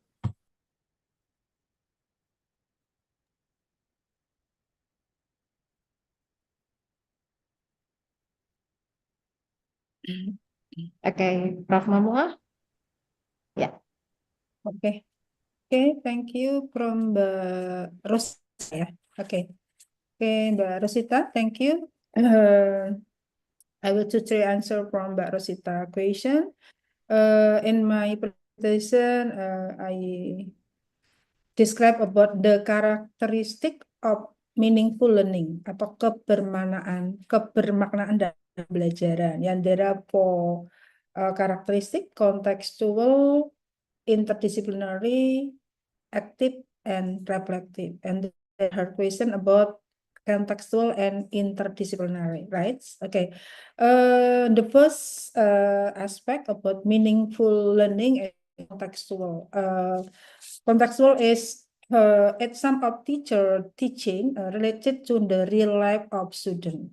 For example, teacher teaching about and like history subject and the material, for example, transportation, and then based on the contextual, the teachers give example about board or shape. Yeah, I think the student in Solo Raya, I think no familiar about board and shape. Yeah, but maybe if the teacher give example about like trains, I think more familiar about the transportation. And then the second example, and the teachers live in the Kalimantan, maybe. If the teacher give example about transportation, about train, maybe no familiar about the student in Kalimantan, but the student are more familiar about boat and sea. So in the concept of contextual, I think the related to the real life, in the important learning of the student. Yes. And the second about interdisciplinary. Yeah, interdisciplinary as the multiple disciplines. For example, the matter about transportation, I think we can make related about the mathematics, science, language on the other one, and the mathematics about transformation. For example, teacher and student can discuss about vehicle, about mileage, how many kilometer the distance travel road or ship or trains, yeah. And then the science, teachers and students can discuss about vehicle price, yeah, the sum of motorcycle, some of boat or ship use like gasoline, diesel, pertalite, pertamax, and the other hand. So in Indonesian subject, like we can more explore about the literacy, about the vocabulary, listening, grammar, and the other one. So the characteristic of meaningful learning, I think important. Teachers must understand about what the contextual and interdisciplinary. And thank you. Okay, back to Mbak Ati. Yeah. Okay. Thank you for answering the questions. Is there any feedback? Yeah, I think it's clear enough. Thank you, Miss. Thank you, Prof. Okay, well, thank you so much. Okay, we still open the question and answer sessions Can I join? for Prof. Marmuah and for Dr. Dana. Okay, Prof. David. Yeah, thank you. Thank you very much for Sri and Diana for your presentations. I learned a lot because I don't know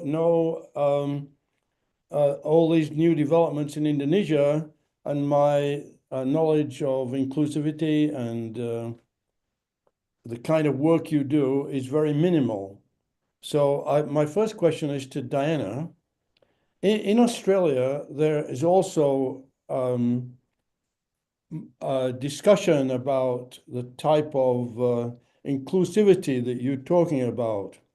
But what I hear on the news, so this is not academic, is that for inclusivity to be effective, you need additional people in the classroom to help some of the students who are included.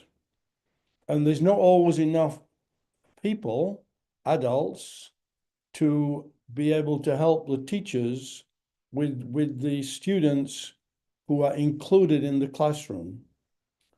So how is that situation resolved in Romania? Yes, thank you for the question. You refer to the supplementary teacher or not in all the cases teachers, like parents or another employed person by families to be a shadow from the students. That's yes, we have this kind of situation in Romania also, but in this moment it depends very much to the families and the resources of I see. families. Yes, unfortunately, the last it's not a very how to say economic support area, this kind of inclusion. So families have a lack of economic support. But if there are intention from them, they can employ some another person to be a shadow of the students of Right. their child and to support them in the classroom. Yes, of course, it's very important from the part of the teacher to accept this, to aware this situation and to manage. Oh, yeah. Yes, it's a difficult because if you think if there are two or three or maybe five, I don't know, students in the classroom with some special needs and also with some support persons, it's a little bit difficult for teacher, but also maybe this is a support. Maybe it's a good thing. Depends the context and how Right. the leader of the school think how to improve the system, the whole system, the classroom and the school system. Yeah. Right. Thank you. In Australia, we also have special schools for special Yeah. needs. Do you also have that Um, in Romania? yes, we have, and they are in these schools are integrated students with cognitive disorder. Yeah. Yes, and there are some special schools from for sensorial disorder, like visual or auditive. Yes, yeah. Yeah. Yes, Thank we you. have it. Yes, but Thank the you. trend is to integrate the Yes, student. Australia also. Yeah. Right. Yeah.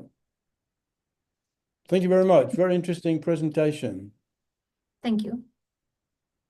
Can I ask Sri a question? Okay, yes, you can, Prof. Sri, thank you for your presentation.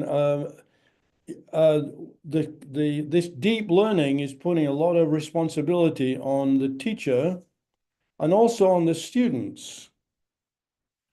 One of the things that is happening in Australia, and I don't know whether it's occurring in Indonesia, is this notion of direct instruction. So the idea is to put more responsibility on the teacher to tell the students what to do and how to learn, rather than leave decisions about learning to students to work by themselves and with their peers. And there's a lot of criticism of this in Australia, but there's also many people accepting this because they say the students are better behaved. Have you had any issue about direct instruction in Indonesia?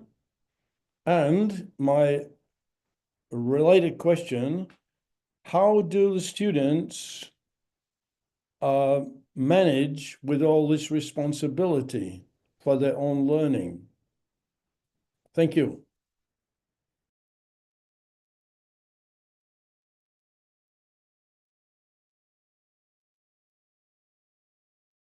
Okay, thank you, Prof. David. So you want to describe about how do student possibility of deep learning? My first point is, has this notion of direct instruction become part of the Indonesian educational discussion? So have you heard about it? No? Yes? Okay, thank you, Prof. David, for your question. About directing instruction, I think possible to implement in Indonesia, both for teachers and students too. So for your question, I think related to my topic about deep learning. Deep learning is learning approach and independent curriculum. So there are needs principle of deep learning, needs the stage of learning experience, like understanding, applying, and replying to. So directing instruction is possible to implement in Indonesia. And when I will to campus, I will learn more about directing instruction for you. Right, thank you. I have a related question. In the past, not in the last 10 years, I spent a lot of time in Indonesian classrooms, and the students are not very talkative. They're very quiet. So how do you get the students to engage in meaningful discussion? Okay, thank you. Yes, the past era, it's like curriculum 2013, starting of curriculum, and then today we use a new curriculum, independent curriculum, and then we use the independent curriculum with a deep learning approach. So the strategy to make student active or creative or maybe meaningful learning, maybe some of teacher needs some of strategies, like when the teachers teaching in the classroom, maybe must make related what the contextual teaching learning makes, like related to the other subject, multiple subject, multiple discipline subject, and then some of teacher use the new method, new model, new media in deep learning, the teaching learning process. And then the last of teaching, one of teacher or some of teacher reflected, make like a conclusion, make evaluated related with which one the student understand or not. So today, in the teaching learning process, based on the new curriculum, the teacher in Indonesia must make one of the new method, like a case method on team-based project. Case method, like in the subject, the teachers prepare some of cases and the real cases or maybe issue cases today, and then the second make on the team-based project, check of the material based on the two method. Hopefully the student make like more creative critical thinking, like independence, yeah, as the today, and for the deep learning, all the student hopefully have 8 dimension, like student profile, like the page and devotion to community, citizenship atau kewargaan, Yeah, okay. critical Yeah, thinking, okay. creativity, All and right. other. Yeah, I got the picture. Thank you very much. Okay. Yeah. You're welcome. Yeah. Okay, thank you, Prof. Marwa, for the answer, and also Prof. David for uh, delivering what is it? The very good questions, yeah, related to the deep learning inclusions educations. Well, for the participants, is there any other questions? Please use raise hand features, or you can write the questions in the chat box. Okay, there is a questions here. There is a questions in a chat box. Let me answer the question. The questions for the questions is addressed for Prof. Marmuah here. The deep learning helps children not just remember fact, but really understand what they are learning. How can teachers help primary students learn more deeply instead of just memorizing? Okay, Prof. Marmuah. Yeah. Okay, one more, Mbak Ati. Okay. It is on a chat box, Prof. Yeah. Deep learning helps the children not just remember facts, but really understand what they are learning. How teachers help primary teachers? How can teachers help primary students think more deeply instead of just memorizing? Okay, thank you for the question. Memorizing, I think, is one of memorizing itu learning ya. Memorizing atau mengingat ya, atau the lots ya, in the lower of thinking skill. So based on my experience, I have like lecture to combine in the teaching practice of some of school. And then today, all the teacher use independent curriculum with the deep learning approach. All the teacher must prepare of lesson plan, ya, atau modul ajar, ya, must make focus in lesson plan, yeah. The first, like in the one of the module ajar or learning lesson plan, some of teacher must make learning design. So in the pedagogic practices, yeah, which one the teacher use the method, the model, the media, and the other one, and then the teacher must make a learning partner, yeah, who is the partner in the learning process within the in school or out of school with the parents or the other teacher. And then the third, the teachers must make learning environments, yeah. The learning environment is the key of learning, and then the function or utilization of digitally or digital, yeah. So the student, like how the student make memorizing atau as the memorizing, I think one of in the learning objective in the lesson plan, the teachers must the formulation of learning outcome must use like and the second and the third, just not understanding but applying and reflecting, yeah. There are two components to formulation of learning outcome. The first is the competence, which one the competence use in the knowledge, attitudes, or in the skill. And then the second about the scope of material and the content. So I think the second, the deep learning, the teacher must make in the teaching, make joyful learning, mindful learning, and then meaningful learning. Oh, And the aku learning, khusus I think, piutang tok. Ngono, ampun enten Darjo ya niku lho. I'm sorry. Ayo diteng kene lho.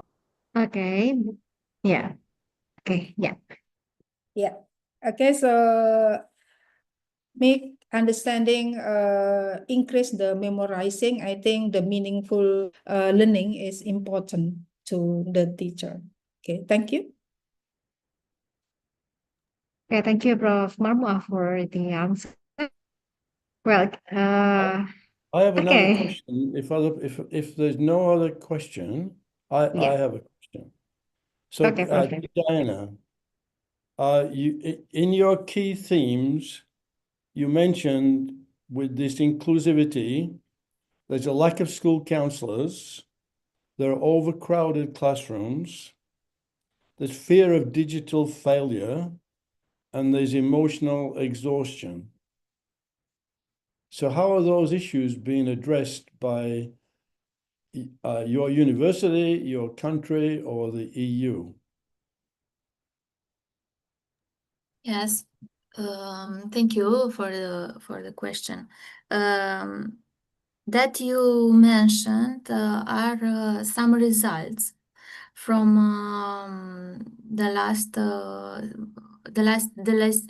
yes, from the focus group that we develop in our project, and we discover from teachers this kind of problems. And of course, it's a challenge for us, like university, to see to how to improve and how to reduce these problems. We are in the middle of the develop training course for the teacher. We will begin in the September the training of trainings. Oh, good. Yes, yes. And after that, the trainers will be in connection with a group of teachers to implement some objectives that we decided, beginning with this kind of results. Of course, we have in mind some national policies that we already have it, but they aren't used, aren't known by the teacher. They don't know the newest, Sure. Yeah. the newest policy strategies and so on. And it's Yeah. important to aware the leaders, the school leaders, about this kind of strategy, about the support that they have to do it. But about the crowded classroom, it's a very sensitive topic because in this period in Romania we have a financial crisis. So in the classes will be more crowded, and Oh, I don't know if right. yes, Yes. it's we see that it's not a good thing, but Yeah. we push it, and I don't know. Yeah. Maybe some of these Yeah, results. you will manage. Yes, I don't know. To empower the teacher Mm. to give them some resources to manage this kind of Thank you very situation. much. Yes, Yeah. thank you. Very good. Yeah, okay. Thank you, Prof. David, and also Dr. Diana. Well, is there any other questions, ladies and gentlemen? Okay. Yeah, there is a question here from Dwi Saraswati to Dr. Diana. Yeah, I will read it for you. Yeah. Indonesia, a multicultural and multi-religious country, also faces challenges in ensuring the inclusions of the minority groups in school. Based on the uprise experience in the trace grace, which approach do you think would be the most applicable in Indonesia to put the religious inclusivity in primary educations? That's a very good question to Dr. Diana. Okay, Diana? Yeah. Yes, thank you for the question. I choose to present some from a prize project thinking about um, that religion. It's an important thing also for Indonesian people. So yes, if we, I don't know, turn the how to say the statistical, because in Europe, in Greece, for example, there are majority of Christians, but minority Muslims, and we try to understand what they need, what, how to say, it is important to implement that this inclusive religion to be more improved, to be more smoothly. Also, I think in Indonesia is reversed, but the majority is Muslims and minority Christians and other religion, of course.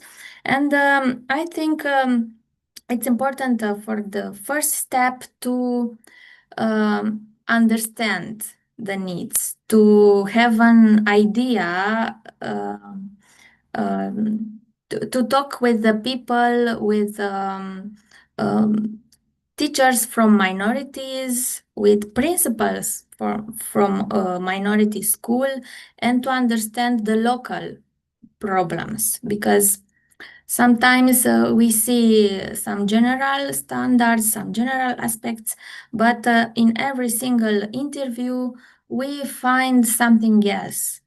And I think that's why we decide to start the research analysis in a qualitative way.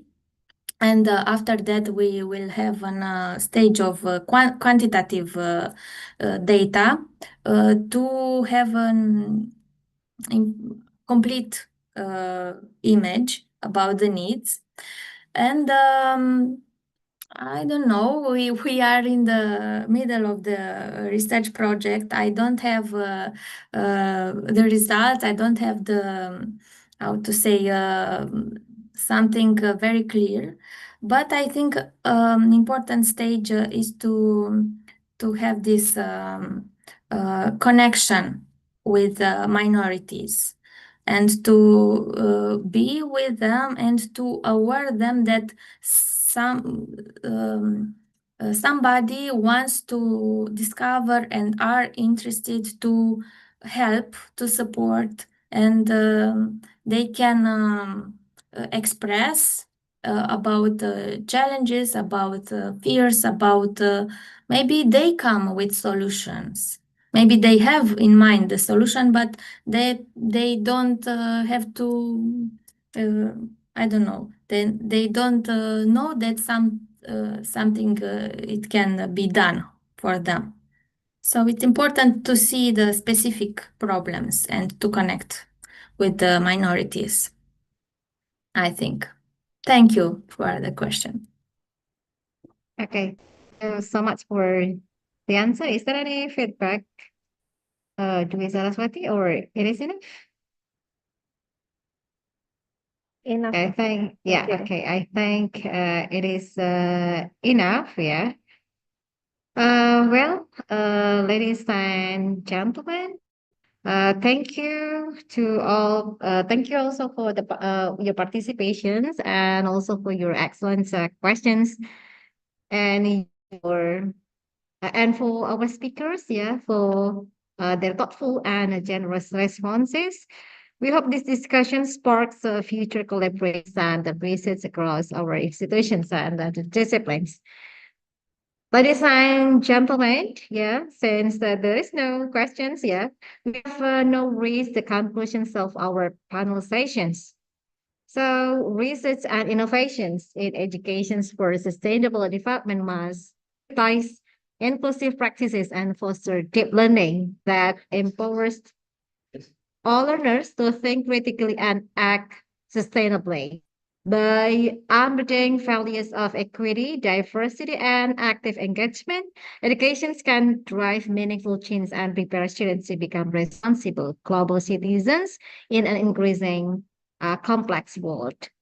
So, on behalf of the organizing committee, we would like to extend our deepest appreciations to Prof. David, and then Prof. Marmuah, and also Dr. Diana for sharing the remarkable insight and the research.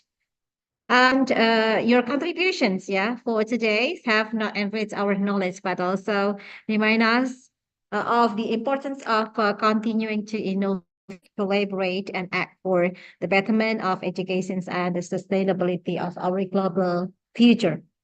Okay, to all participants, yeah, thank you for your attention and engagement.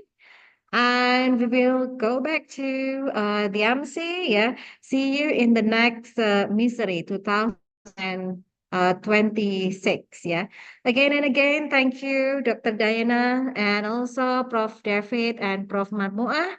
Yeah, we see a productive and inspiring day ahead.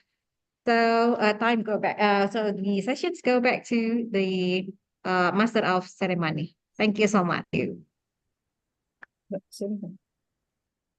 Thank you very much for the insightful and inspiring presentation shared in this session. We sincerely appreciate the valuable knowledge and ideas that have been delivered by all speakers. Your contribution has truly enriched today's discussion. We would also like to extend our heartful and thanks to our moderator, Dr. Sri Haryati Magis Pendidikan, for gracefully guiding this session and keeping the discussion engaging and on track.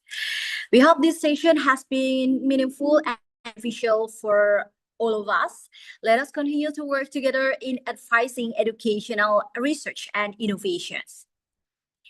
Ladies and gentlemen, before we conclude this session, we would like to take a moment to express our deepest appreciation to our distinguished speakers for their inspiring and insightful presentation. As a token for our gratitude, we would now like to present certificate of appreciation to our speakers. We kindly invite the committee member to present the certificate.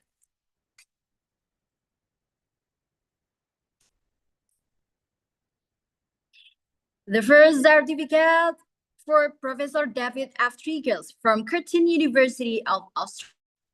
And the second certificate for Dr. Diana Sinsiana Duca from Stephen Selmer University of Suceava, Romania.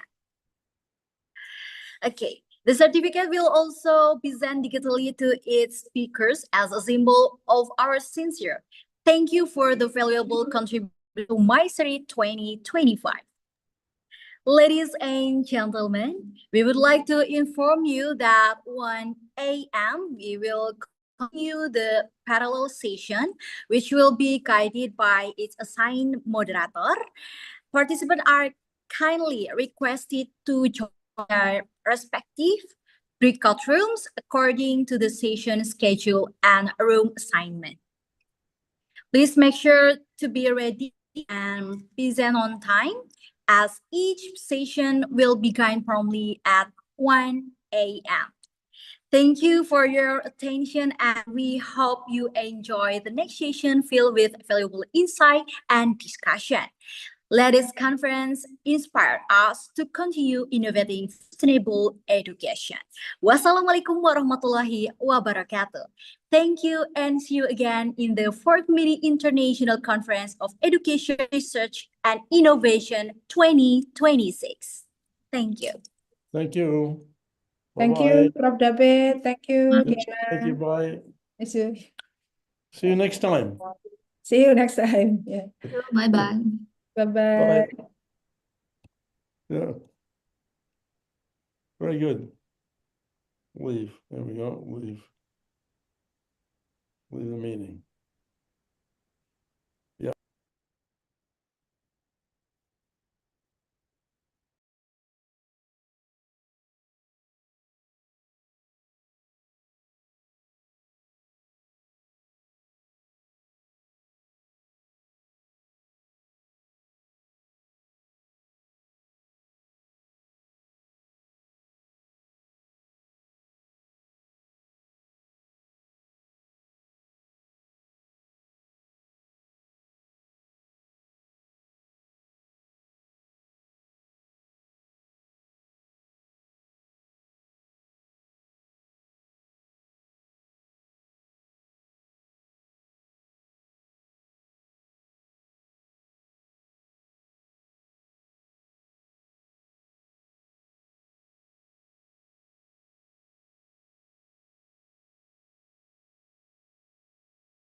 Aku jane mbah nyapa Mbak Mailana, tapi kudu nganggo bahasa Inggris aku ora iso ya.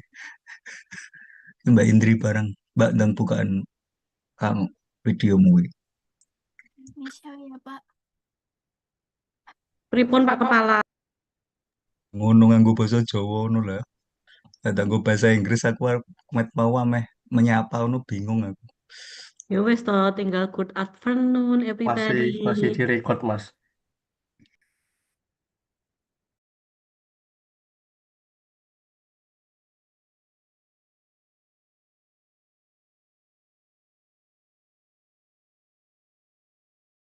Gak apa-apa Mas Misel, aku malah kerekam malah diundang.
This this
Ibu sudah join, Ibu?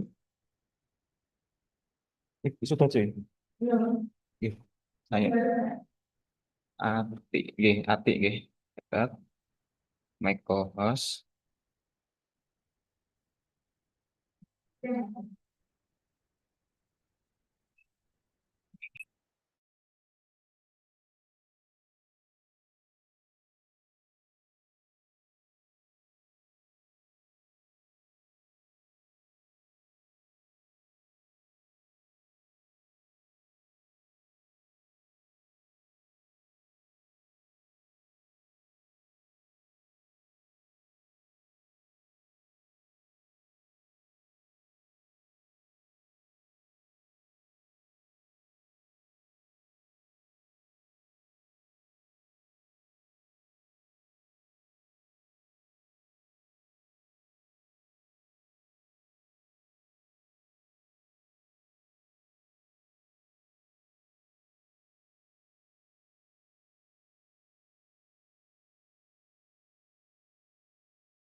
Assalamualaikum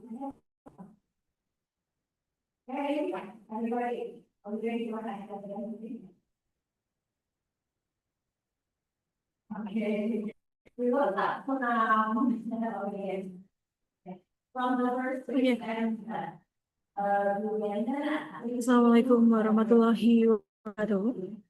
Hello, good afternoon, ladies and gentlemen. First of all, let us thank to Almighty Allah Subhanahu wa Ta'ala because His blessing we are able to come here to join this parallel session. Well, secondly, let me to introduce myself. My name is Dewi Kartikasari. As a moderator in Group 6 in 3rd Mini International Conference of Educational Research and Innovation, Miceri. Ladies and gentlemen, before continuing to the next schedule, I would like to rules of parallel session. Listen carefully, and if you have question, don't be hesitant to ask me. The rule of parallel session: the presenter must be in the virtual room of the session. One presentation. Okay. Share screen. Okay. It's me, Mbak Dika. I'm Yeah. room 2. I'm room 2. Okay. Okay, room 2.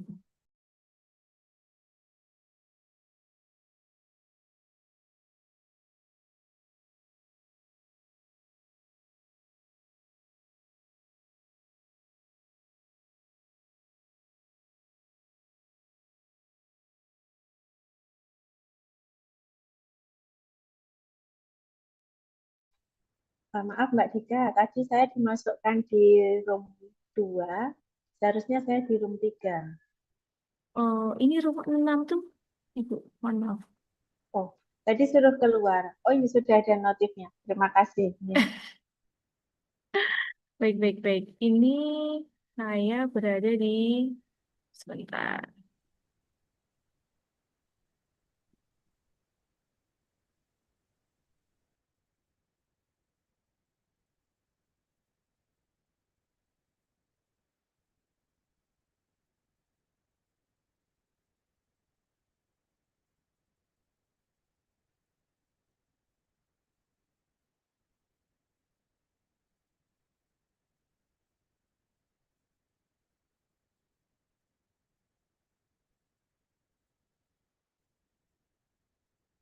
Oh, mohon maaf. Ini main room ya?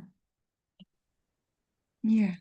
Oh, oke. Saya room 4 tapi tadi salah room Mbak. Room Room berapa? 2. Room 4. Bu Emer tadi daftar room berapa? 4. Room 4. Oke. Iya. Bu Saya Emerta. juga room 5 kok masuk di sini ya, Mbak? Oh, itu di main session. Nanti sebentar ya. Oke. Saya cek dulu ya. Oke. Siapa tadi? Bu Emerta room berapa, Ibu? Room 2 ya? 4 Mbak. Bu Emerta room 4. Oke. Lalu, Bu siapa lagi? Bu Ainin room 5, Mbak. Bu Ainin room 5. Lanjut.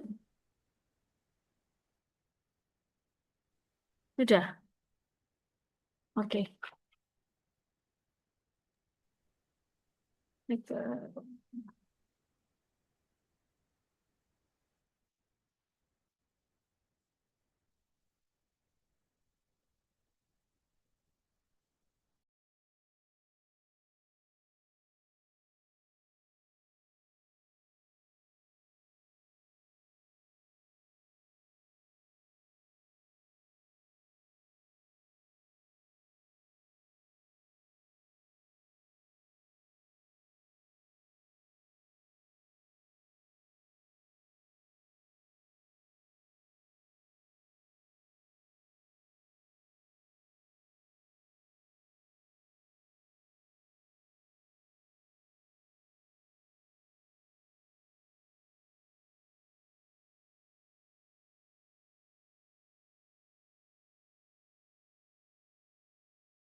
Kenapa kita jadi pindah ke ruangan ini, Mbak? Jangan-jangan kita tersesat nih. Ini langsung live apa gimana?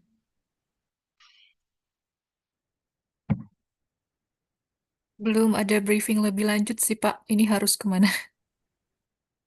Ya udah. Ini tadi udah di WA Mas Rahman katanya udah selesai, disuruh keluar aja. Tapi WA di grup saya sih. Oke, terima kasih ya.